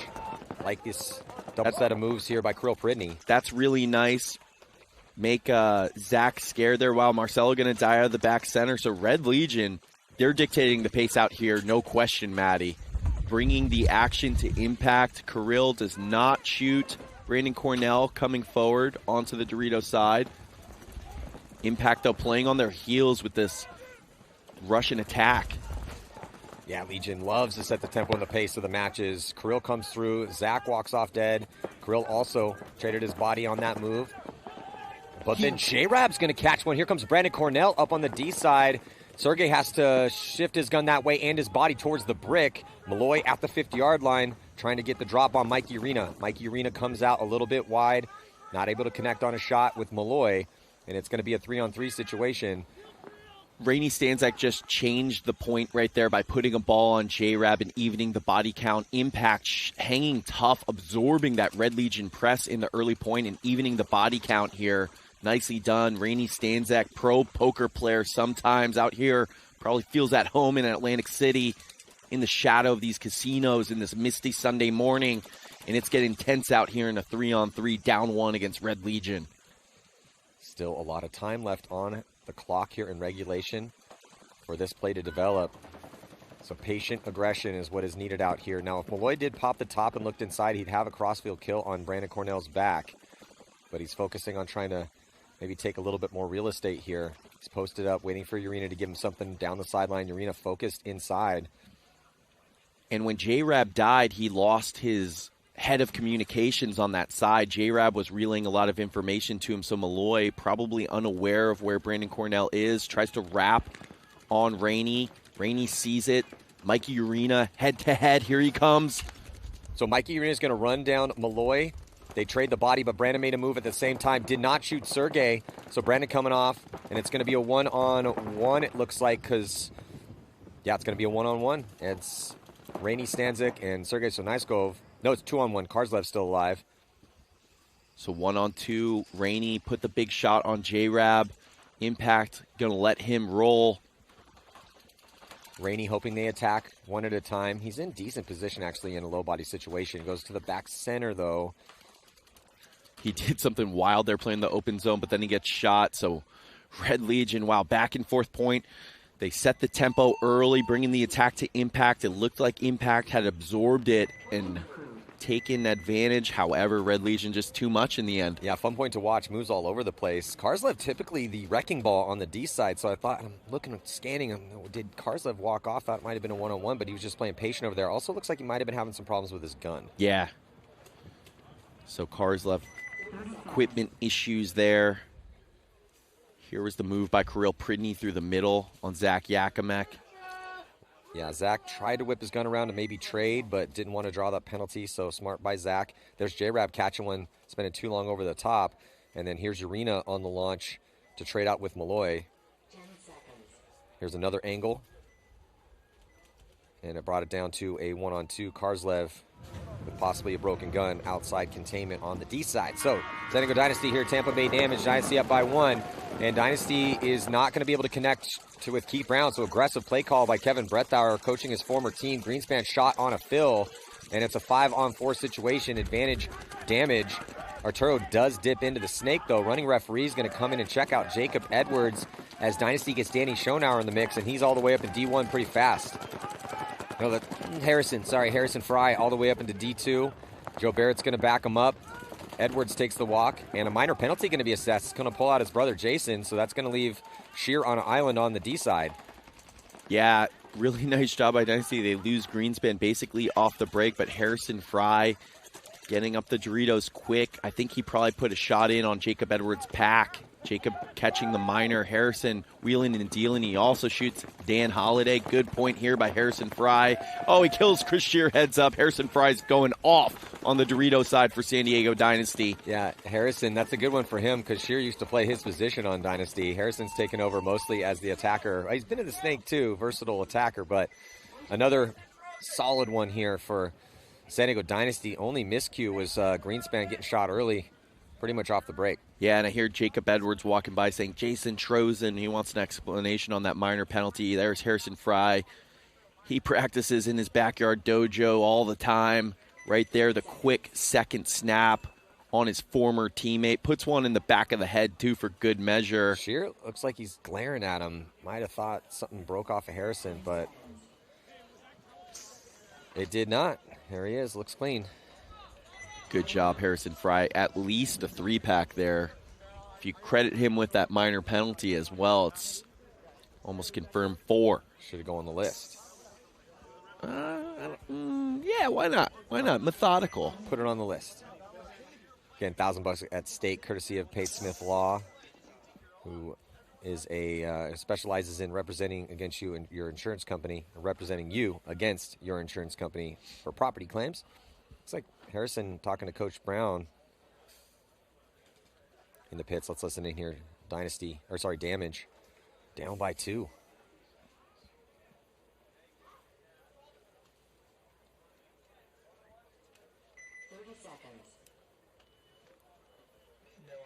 You know Coach Kevin Brethauer can anticipate the moves of Dynasty with a 2-0 lead. Extremely familiar with those guys. Grew up playing with them. Now coaching Damage. He and Chris Shear left Dynasty in the offseason. Probably had some incentives for it. But now Red Legion up 2-0 against Impact. Let's see if Impact can find something here. It's interesting, Maddie. Normally on Sunday we see the snake slow down. It feels like everyone has decided to wait till Sunday to play the snake with aggression. Right now, though, it's Red Legion coming through the middle with Kirill Pridney. I think the difference right now is that Red Legion is enforcing the pace. However, Impact going to kill Sergey coming up the middle. So first time that Impact is playing with an early body advantage against Red Legion. But that's not going to deter Malloy from getting into the snake. And now Mikey Urena forcing it. Dies. Trying to fill the snake for Impact. 4-on-4. Make that a 4-on-3. Red Legion in control, Maddie. Yeah, other than dropping Sergey, the 4 bodies got into some spots and just complete and utter zone control. Mikey runs through a zone, he gets shot. Brandon tries to take a small bite, and he gets diced up. Excellent job by Legion to try to extend this lead to 3. Still a lot of time left for Impact if they can start finding their form.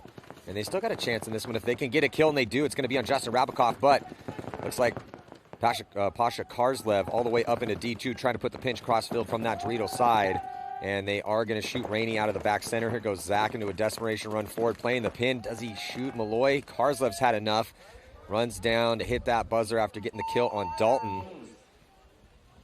The thing about Red Legion is they lose one guy off the break in the game plan. They stick with the game plan. It's attack 100% of the time. I imagine their Russian coach with that big beard and I just imagine he has a huge clipboard and it's like he's flipping through pages and each one just says attack in big bold letters for the Russian Legion playbook. Yeah, Maxim and Alexei. And also got Ryan Gray over there as well, too. That's right. Deep on the coaching staff. Leadership's important, man. I mean, if you've lived in the world for any amount of time, you understand how important leadership is to organizations. And they have a lot over there. This was the desperation move by Zach Yakimek, down bodies and in the middle of the field. Really tough ask to pull something out from the middle.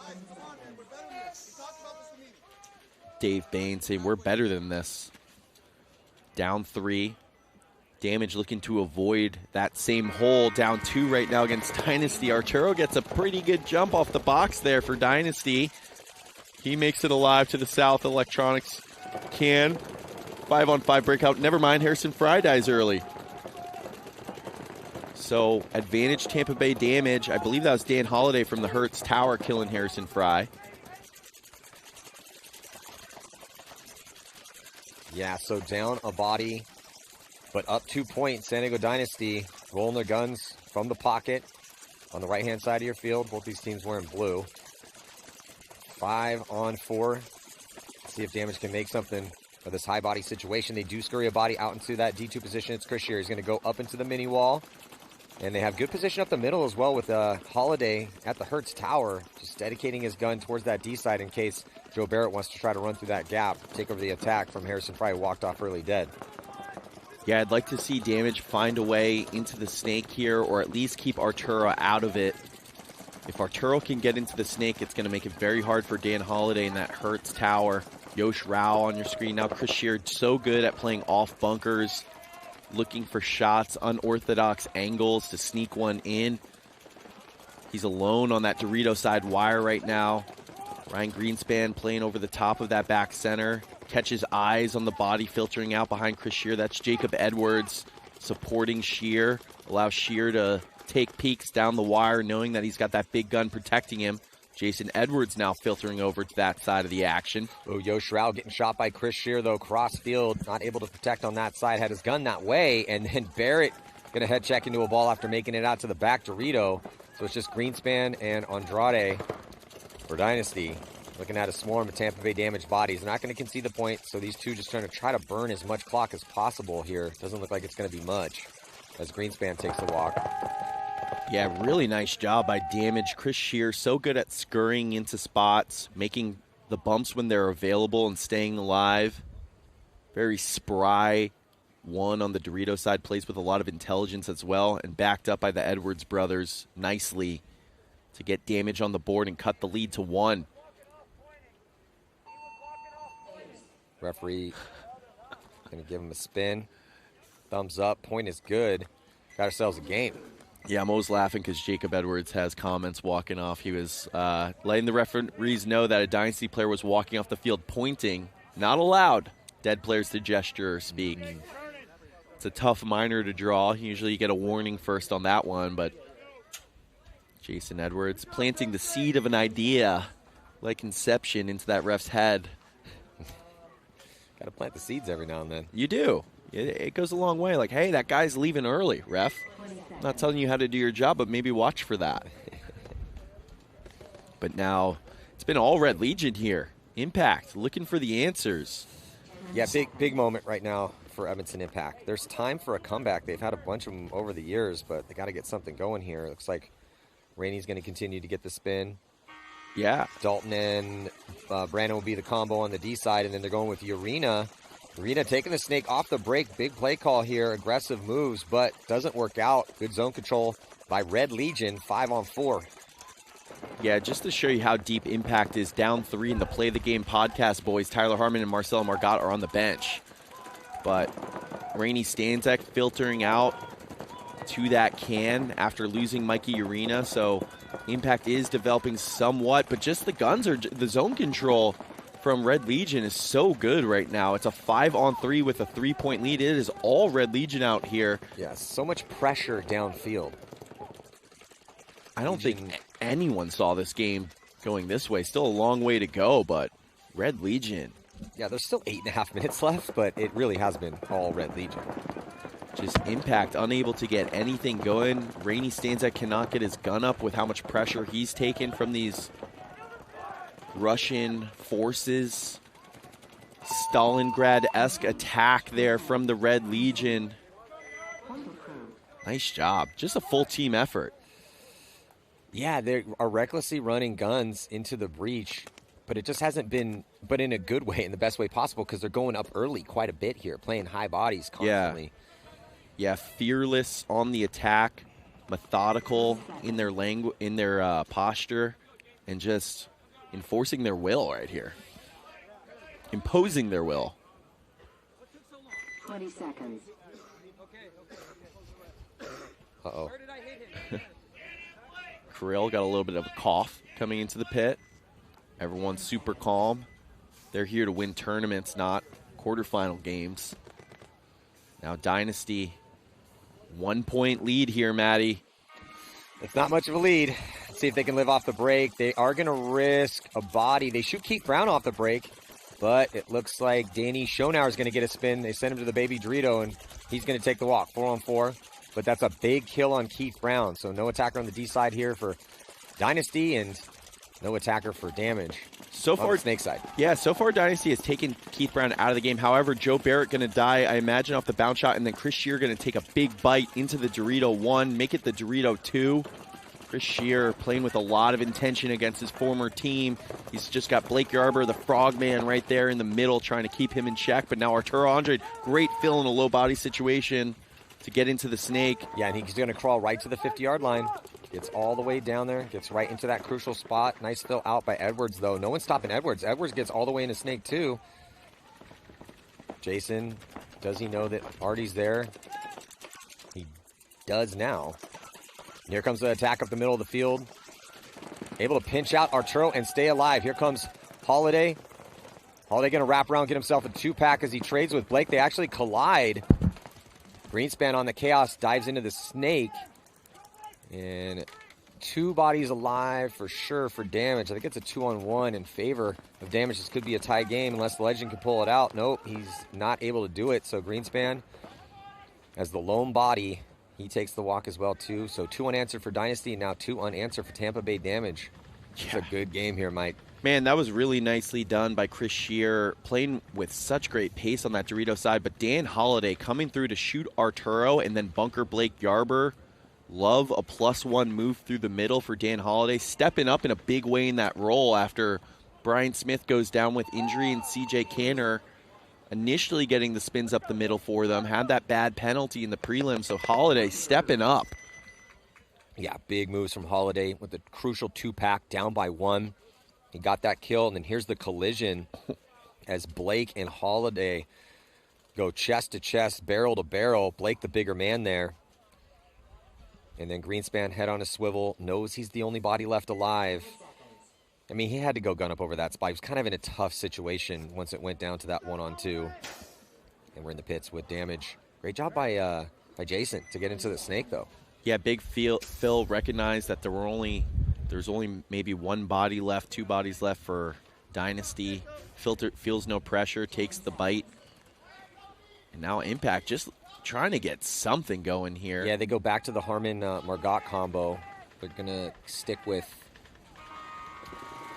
looks like Rainey as well, too. So it's Rainey, Marcelo, Zach, Brandon, and Tyler trying to get something going here. They do shoot Karslev on the break. They go heavy guns up, pocket. 5-on-4 now in favor of Impact. Need to put up 4 just to tie. And they need to play with a sense of urgency. 2-minute points at this moment. That's not crazy, though. You know, they don't have to start running into guns. So they can still play smart. They're going to get a shot on Malloy. Good zone control. So they stick in the pocket, go heavy guns. It produces 2. Now 3 kills. J-Rab jumps over the landing zone there in the South Electronics scan and makes it clean to at least give Legion a chance in this one. Yeah, so Impact going hard, not far, down 4 points. They stay in the pocket, produce their kills, and now are developing through the middle. Zach is coming for it, trying to find Sergey there in the middle. It's J-Rab and Sergey only for the Red Legion, but you got to be careful with those two, that's for sure. Zach kills Sergey clean. Probably going to shoot J-Rab here, too. He does. Nice job by Zach Yakimek in Impact to get on the board. Just take some momentum back. Still very much in this game. Going to be down 3 with 7 minutes left to go. Plenty of time to work with. Much more manageable now. Dave Baines, famous in the pit for saying nothing exotic. That's what that was. Let's just run the pocket, get a kill off the break, and develop nicely. Exactly what they did there. And it looked like they went with Rainey and Marcelo to get those extra off-the-break accurate shots. It worked out for them, man. They were shooting some great zones and just did most of the work from the backfield pocket, shooting bodies on the break and winning gunfights. Yeah, that was Rainey who shot Karslev off the break. Karslev seemed confused about where he got shot there, walking up. Zach was shooting that way too, though, Mike. Oh, yeah. Zach. Good to put 2 guns on that lane, though, right? And then, yeah, finish up the middle in the pits here with Impact.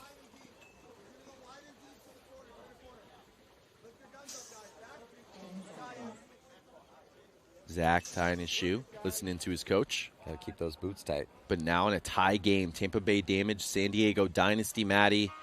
Back and forth battle. Chris Shear getting shot off the break. That is huge for Dynasty. And then Arturo's going to launch into the snake quickly here, so wasting no time with 6.5 minutes. And then Yoshi's going to launch up to the wedge.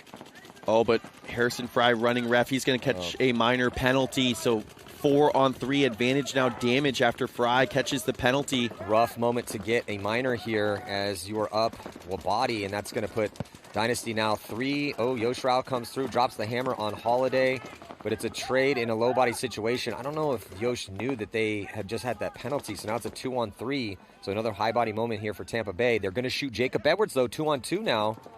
Wow, huge kill. I think that was Greenspan. Heads up on Jacob Edwards there.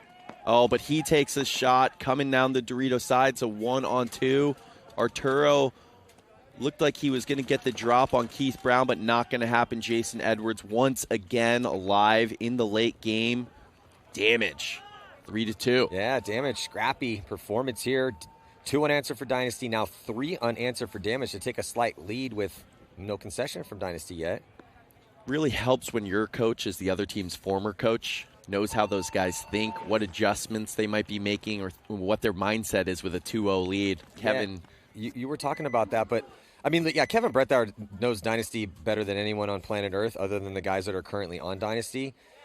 But the issue here is just a few more mistakes from Dynasty in these situations. Harrison Fry getting shot and drawing a minor penalty, that was the issue there. I mean, that wasn't really play call from Damage. That was Dynasty shoots a body on the break. They're in a 54, a 5-on-4. Harrison gets a penalty, and then that squanders the positive situation. Yeah, and I actually loved the play call from Bianca, which was to shoot Chris Shear going to that mini Dorito and then launch Arturo quickly off of that kill.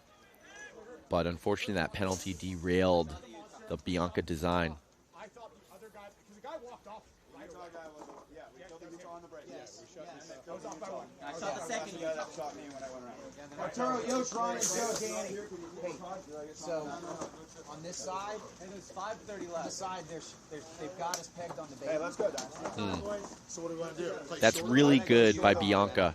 Sometimes the lanes are just a little bit different on each side of the field, or someone's just better shooting it on their right hand or their left hand. He says on this side, they got us on the baby. Going away, going to take that kill away from Damage off the break. High-level coaching by Bianca. No surprise there. Yeah. host of the Coaches Show. There's a reason why Dynasty plucked him from the New Orleans Hurricanes after Skinny Kevin abandoned them for damage. So Impact got a lot of work to do, but they have time to do it. Yeah, 7 minutes left on the clock here. Down 3.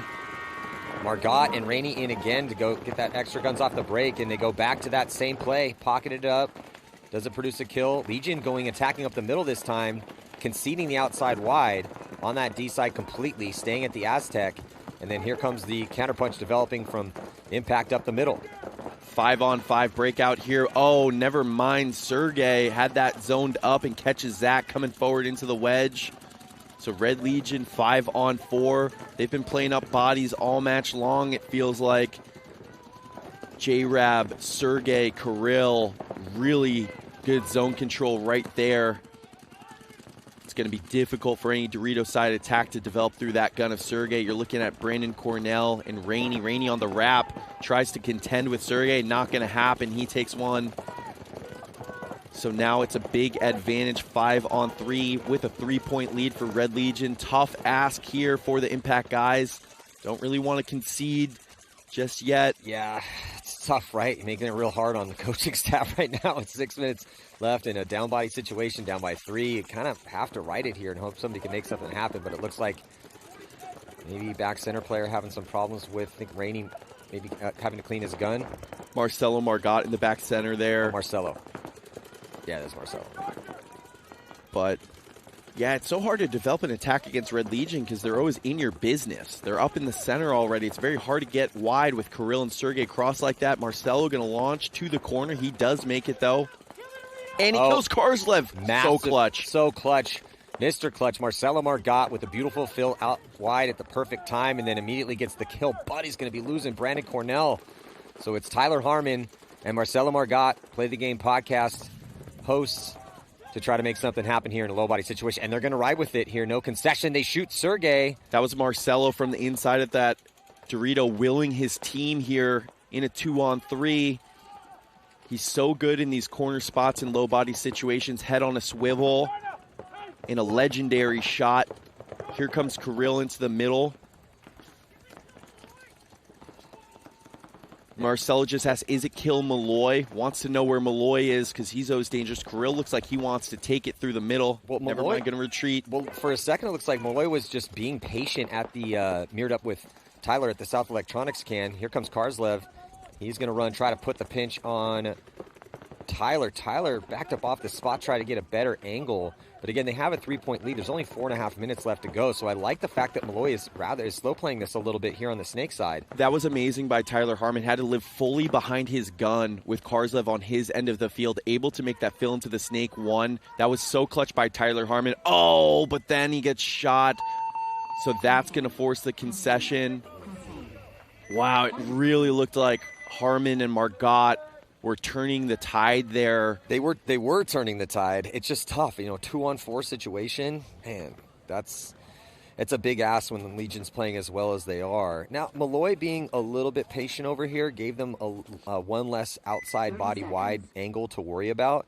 But still, Marcelo with a couple kills to make it interesting here. Tyler doing everything he can to stay alive at that that was a tough situation for Tyler. He dips into the Snake, but then eventually gets caught. And then as soon as he did, that forced the concession from Dave and Bart. So here's that fill from Marcelo. Perfectly timed, and he shoots the body as Karslev was diving into that spot. And then he comes inside here and shoots Sergey. Nicely done. But now Dynasty down 1 now to damage. Chris Shearer goes into that mini Dorito off the break. Looks like a 5-on-5 break. Dynasty has gone to Danny Schoenauer on the Dorito side after Harrison Fry caught that minor penalty in the last point. 5-on-5 break. And just 5 minutes left. Critical point here. Down 1.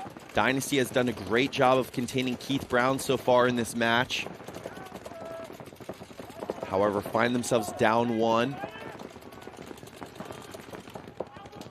Now Dan Holiday going forward and across into that Hertz tower. Arturo launching into the Snake for Dynasty. He makes it clean.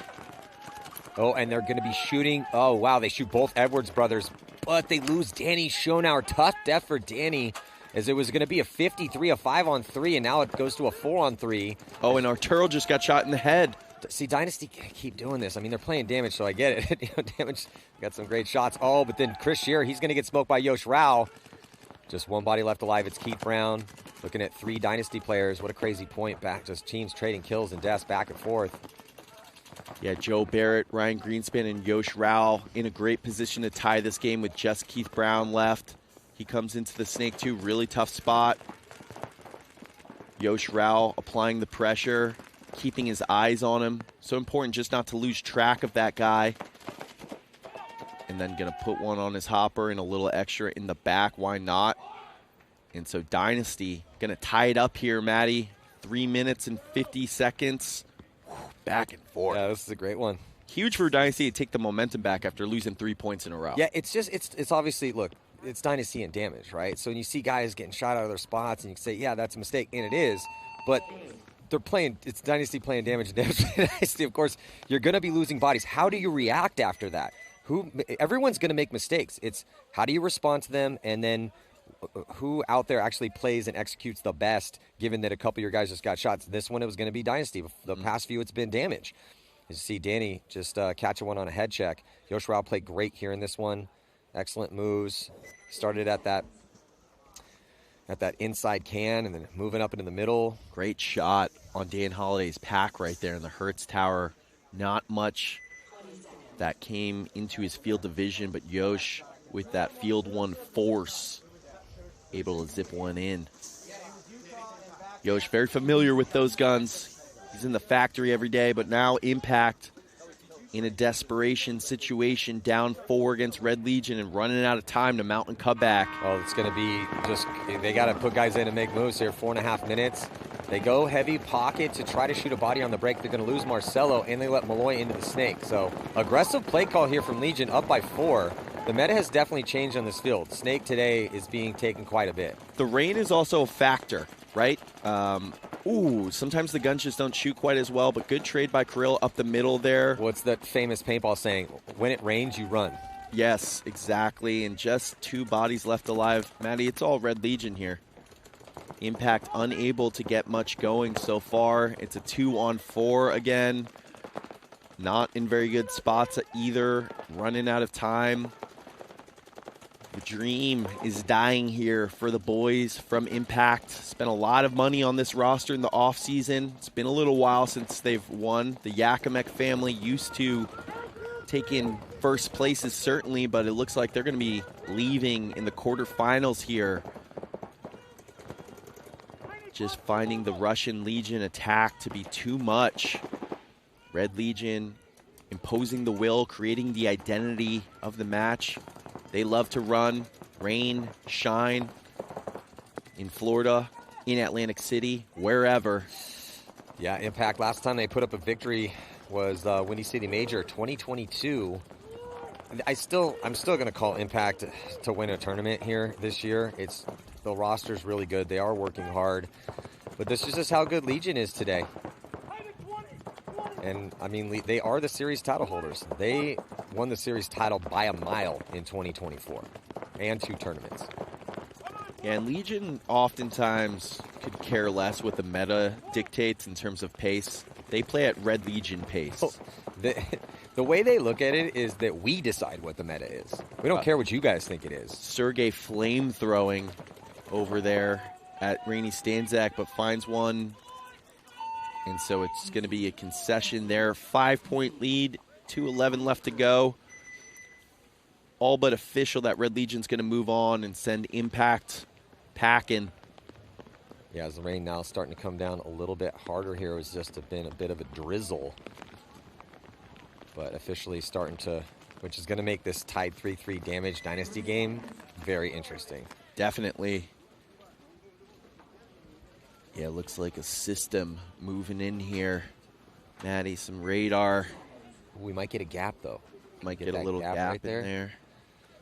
63 degrees, feels like 55. I'm not a meteorologist, but I will pretend to be one up here with you, Maddie. Tie game, 3-3, Damage Dynasty. There are fans in the stands in the rain because this is too good to miss. Chris Shear going deep on the Dorito side. Hey, when it rains, you run, but Dynasty connects on their shot, and Dynasty also going to take a ton of ground, too, going to the mini wall. Yeah, it's Danny Schoenauer. Turn it right around, so 5-on-4 advantage Dynasty.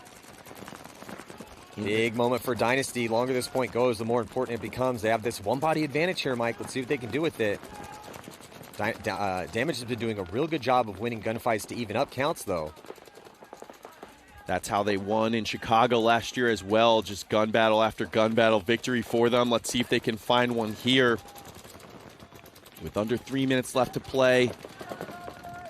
Edwards brothers on your screen. Jacob in the corner there. He's squeegeeing his barrel. Jason keeping his gun up the middle. Wary of Yosh Rao coming through the middle. Holiday going to try to bring it to him, but he gets picked up. So now 5-on-3 advantage Dynasty. Might want to think about conceding. Certainly, Maddie. Kevin Brethauer, he's got his mental clock going. I guarantee it. Another body comes off. The concession will be instant. And if Dynasty keeps developing like this. Yeah, 2:24. So, and it's tied, right? It's tough to concede the winning point, potentially, but maybe let it go another 30, 45 seconds. I'm really anti letting a perfect close develop right now. I'm conceding. 2 minutes to go. Creeping up in the middle, but then he gets caught. But Yosh had the crucial kill. He gets the shot in on Edwards. Now it's 5-on-2, and as soon as that happened, yeah, Yosh ended up getting shot. But then Keith got shot trying to get to the snake. That was the kill that forced the concession, leaving Damage enough time to get back out there. Let's do it 5-on-5, and let's try to tie it up here. Yeah, 2:06 on the clock. Not a ton of time to work with, but enough that you don't have to force it with any recklessness. Dynasty, after dropping 3 in a row, puts up 2 unanswered. Perfect point there, pretty much. Yeah, what a great year Yosh Rao is having here. Yosh Rao, legend in this game.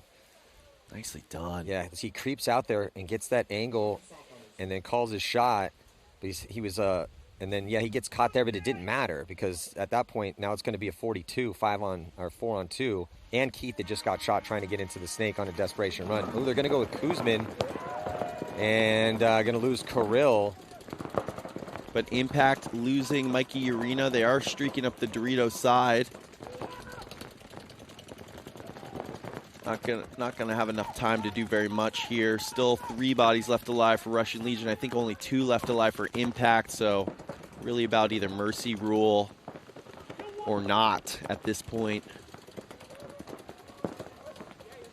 Yeah, is it going to be a mercy rule or not is definitely the question here, Mike, with 1 minute and 39 seconds left still to be decided. Zach is going to get pulled out, though, after trying to get to the corner bunker, and they're losing bodies. Yeah, it's not looking good. Yeah, just Tyler Harmon left, so Impact still room to grow. They have guys who have done everything you can do in professional paintball.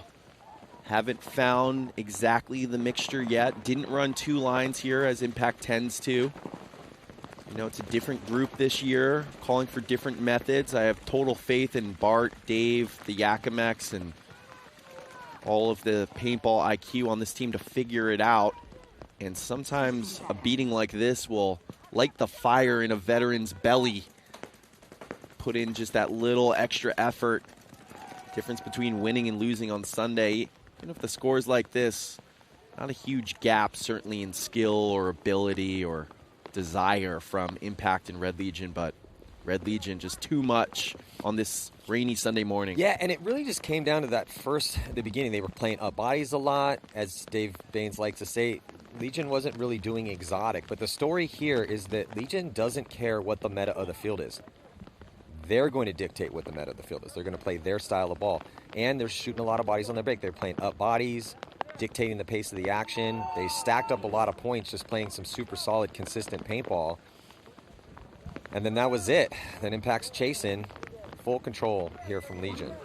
Yeah, really nicely done.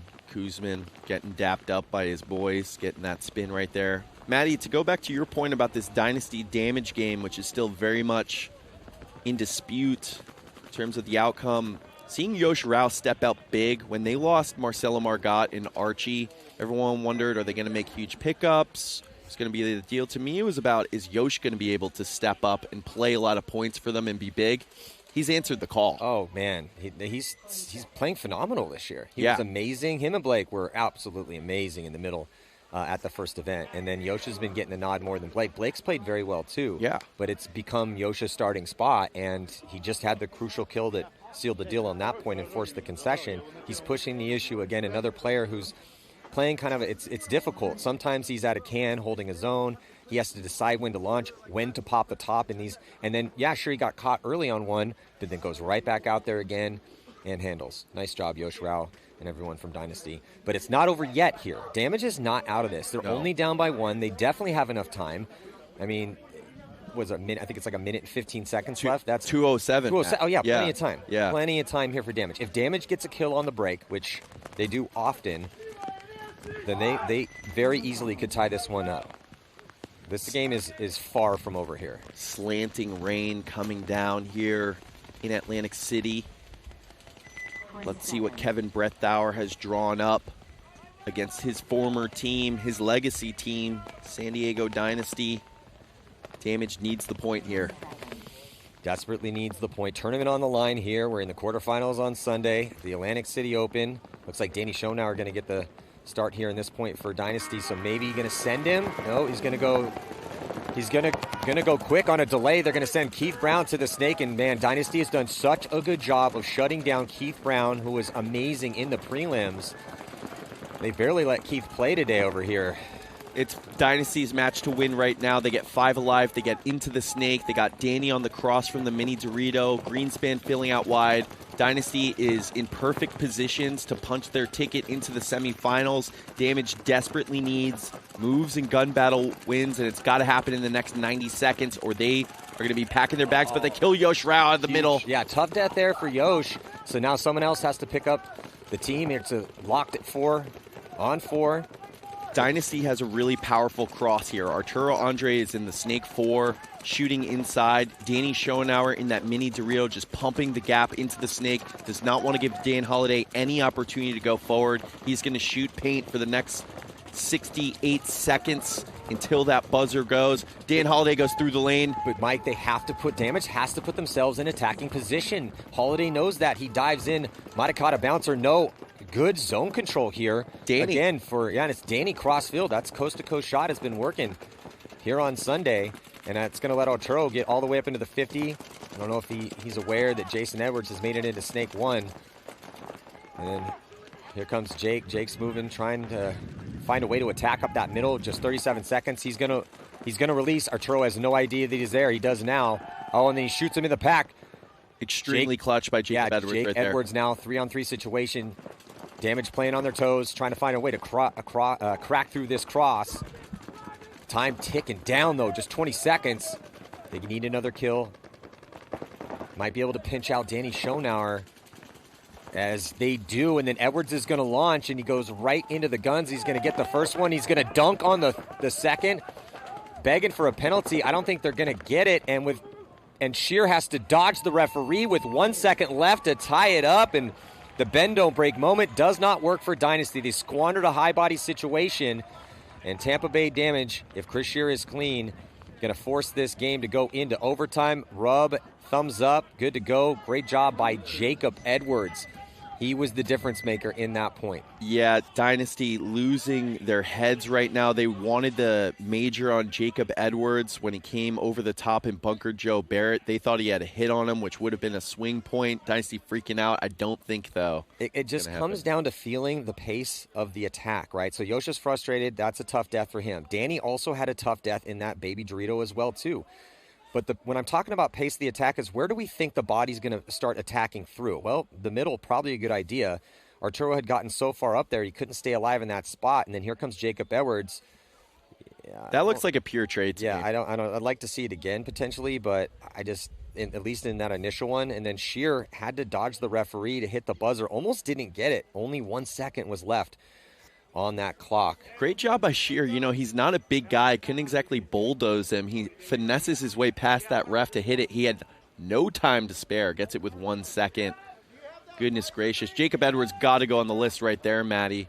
for shooting Arturo in the middle. That's the best one so far. Coming through, shooting Greenspan, and then trading with Joe Barrett. That's a 3-pack to save his team's tournament chances. You can cross out the other ones from this morning so far. Jacob Edwards, so clutch in a low body situation against San Diego Dynasty, giving his team a chance. Wow. Yeah, if Dynasty loses this game, Heartbreak City, because they really, nothing's ever in the bag, but they had everything working for them. They shoot 4. Keith, 5-on-4. They are in position, but then Yosh dies, Arturo dies, Danny dies, and they just weren't on the pace of the attack. Jake saw the seam, ran up, got the kill on Arturo, and then continues forward.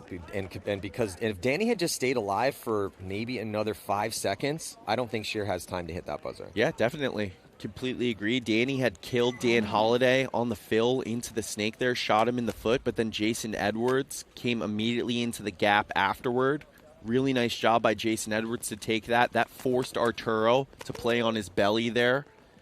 But then because Arturo was worried about Jason Edwards in front of him, Jacob able to come into the middle, stitch up his pack, and then launch. Awesome job. I really thought it was over for Damage right there. I did too. Once Keith got shot off the break with the time they had on the clock, and then when it was about maybe 1 minute and 2 seconds left, I looked across and they just were still mostly in the backfield. I'm thinking, man, I don't know how Damage gets this done. But then Jacob Edwards puts the team on his back. You know, nothing against everyone else that was out there, but he did shoot all the last 3 bodies. Yeah.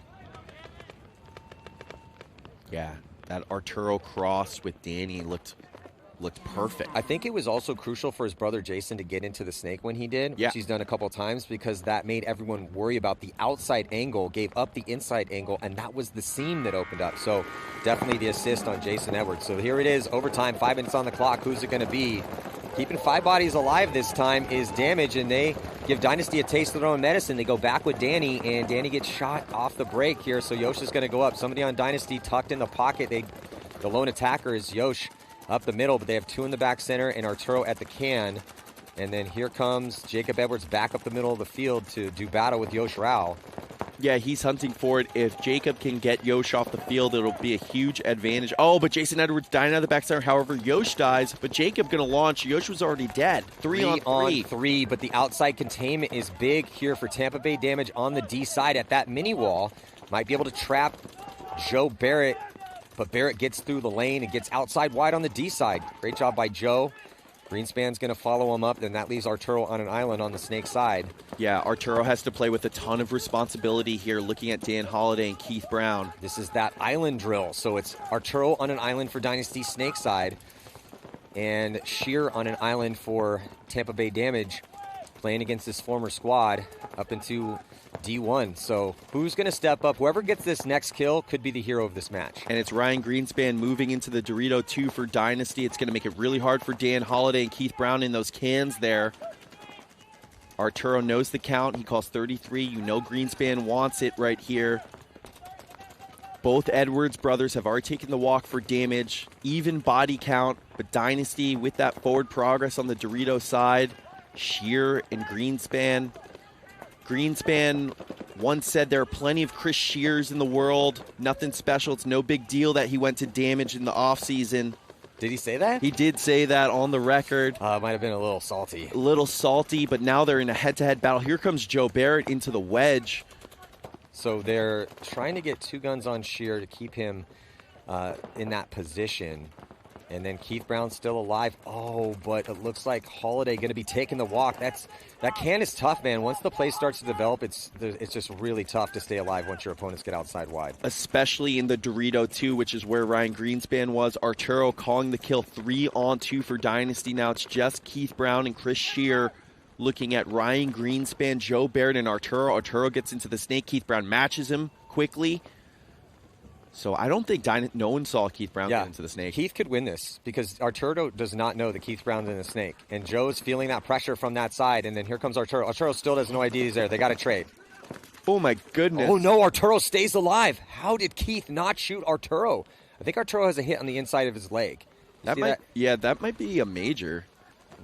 He's asking the head ref. The head ref says no, clean. Arturo lives somehow. Kevin Brethauer is having a conniption from the tower, and Dynasty, though, going to punch their ticket. Yeah, still, there's no call on it.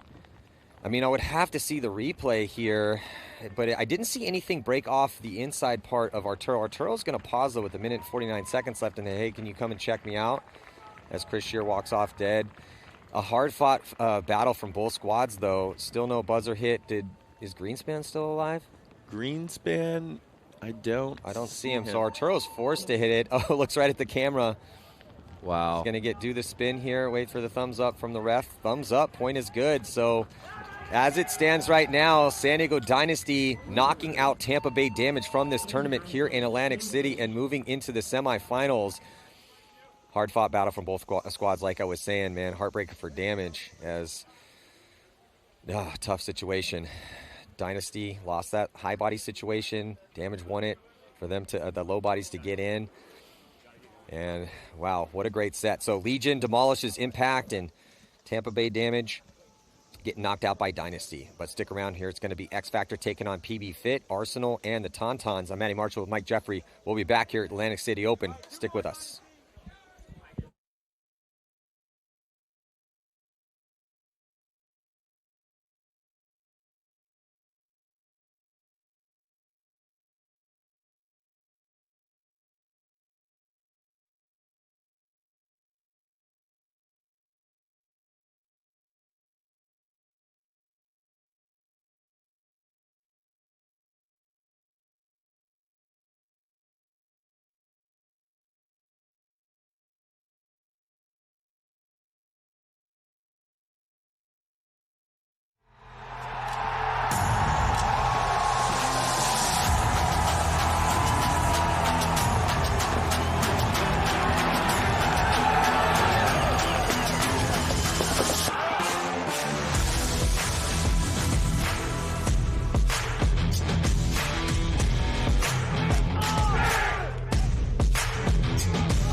Kill the closet! Kill the closet!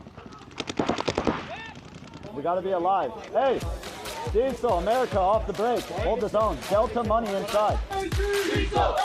Diesel! Diesel! Game time finished. Game stop. Hey, all good. A little frustrating because we should have dominated, but hey, win's a win. Kyle! Kyle, I'm down to my last. I'm down to my last. Yeah, I got you. I got you. Here, put it in. Hey, look. Who's across? It's closet home on me. Hey, I can go through the middle and get the closet. You got to be careful of the Delta guy. That's what I'm wondering. Okay, hey, you know Clint's in the air. Hey, fire, fire. No, Arizona. Yeah, go to the closet at least right now.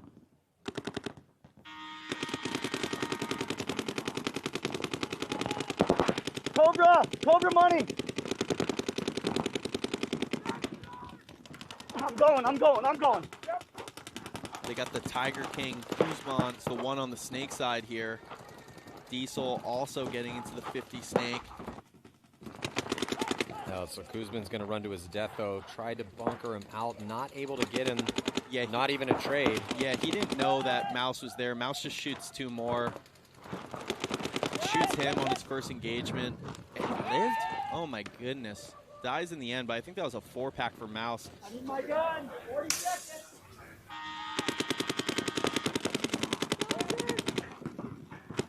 I'm on it. Missouri. Kill 4. Hey, 60 seconds. Kill 4. Come on. Fucking go. Way to be. Be confident in your comms. Hey, check the power play. Hey, Dorito 2's gonna go. I'm on it. Hey, Ricky. Yeah, I think Ricky, Diesel's kill going to be 3. pretty content. Undefeated on day 1. Yeah. Looking real Hey, good. stay Yeah, they're fired. in the driver's seat. They came into this with a chip on their shoulder. And if you beat Legion by 4, you're a favorite to win this tournament. Magic. An awesome job sprinting Yeah. downfield to put Come one more on. on the board. Let's fucking go. Let's go. That's what the fuck I'm talking about. Get it on me. Diesel. Diesel. Here we go. Dinner on you, motherfucker. I got it.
Let's go, boys. Let's go. We're up.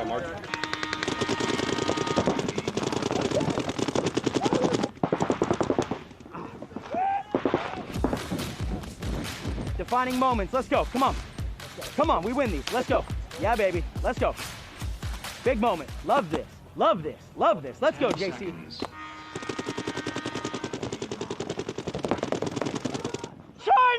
China! Hey, he went back. He went back to the 30. Marcelo Margatti able to filter out to give Justin Cornell a little bit of help. Get out! Kill the Kelly! Oh, and then Marcelo Kill the Kelly! Margatti rolls up and it's a The beautiful 20! shot. The 20! Brandon! We are back. Rainy day here in Atlantic City. We're in the quarterfinals. It's going to be X Factor taking on PB Fit and also Arsenal and the Tauntauns. And Eddie Marshall got Kyle Spick up here, Tigerware, and AC Diesel. Unfortunately, their tournament's done. We're going to get some of his expert opinion, as he's very familiar with these teams. And also Mike Jeffrey. So, yeah, Kyle, frustrating for you guys. You looked really good. I think you're very close. But you guys beat BB Fit, pretty much demolished them in the prelims. What were they doing to you guys today? You know, I think the biggest thing, and sorry, Fit, to kind of give away, but that they did something that's a little bit risky a lot of the points, and that was their Dorito side back center shooting in this shot that we're looking at right here on your screen, shooting over into the snake can from the Dorito side of the back center. So that extra layer with that extra little bit of angle, if you're not going in there with the best start, and I think Jesse was a little deep on some of them, he got caught a few times. Also, they just made no mistakes, and we didn't do a good job of shooting them. And, I mean, as you saw our match yesterday, we did that to them. Yep. This match they did, So about to jump into this first point here. Battle of the Texas Titans. Who's the best team in Texas is always on the line. And there's that angle you were just talking about. That again. And they kill Archie Montemayor off the break. So 5-on-4 advantage for Fit. That's their bread and butter, is winning off the break, winning gun battles, and doing it here so far against their Texas older brothers. Cyrus already onto X Factor's side of the field in their big brick in the middle. Teed up on Billy Bernaccia, trying to make that move into the snake. Mike, I love that play call here. Set the tempo and the pace, go hardcore aggression, do something unconventional. We saw, actually, they're taking a page out of Colt Roberts' book, because Colt Roberts had done that in the prelims, and he's living and alive on their side. Have they picked him up, though? Kyle, you think that X Factor knows he's there yet? I don't think so. I think they'd go get him. No, I don't think so. He hasn't hit the bunker, likes to play it off a little bit, hasn't shot his gun. He's just picking a side to hunt from. Matt Jackson coming, does not know he's there. And I think you'll probably see Cyrus go around here because he'll probably hear Matt's gun. Yeah, and no one sees Cyrus. Cyrus with the 2-pack. He's going to get a 3-pack. Cyrus, that's going on the list. 4-pack to close here in point number 1. To put up the first point here for PB Fit. Unbelievable job by the World Cup MVP, Cyrus Geringer. Absolutely filthy right there, coming through the middle. Here's Matt Jackson's gun, comes around on him, gets his gun up on meter, shoots meter, then comes through and kills the last two, Billy Bernaccia, and I think it was TJ Danner in the back center. What a 4-pack. Picture perfect from Cyrus Geringer. And that's what starts to happen, you know, when the field. I mean, we didn't see that as much in the last games with Russian and Dynasty and Damage, all them putting a little bit more pressure on the snake, getting into the snake earlier. But, you know, on our side, and all three of us, X Factor, Fit, we were all in the same bracket with kind of being a little passive, getting into the snake, which pulls the game in and allows for different moves like this with Cyrus getting up there undetected.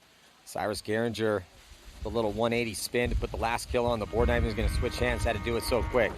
Now point number 1 with Tauntauns, who looked really good in the wild card round. They risk Hugo. Hey, when at range, you run. They risk Hugo into the snake off the breaks. A good zone control here from Baltimore Arsenal, who's playing a nicely warmed up Tauntauns in the big victory that they had over Uprising. Both teams doubling up that back center.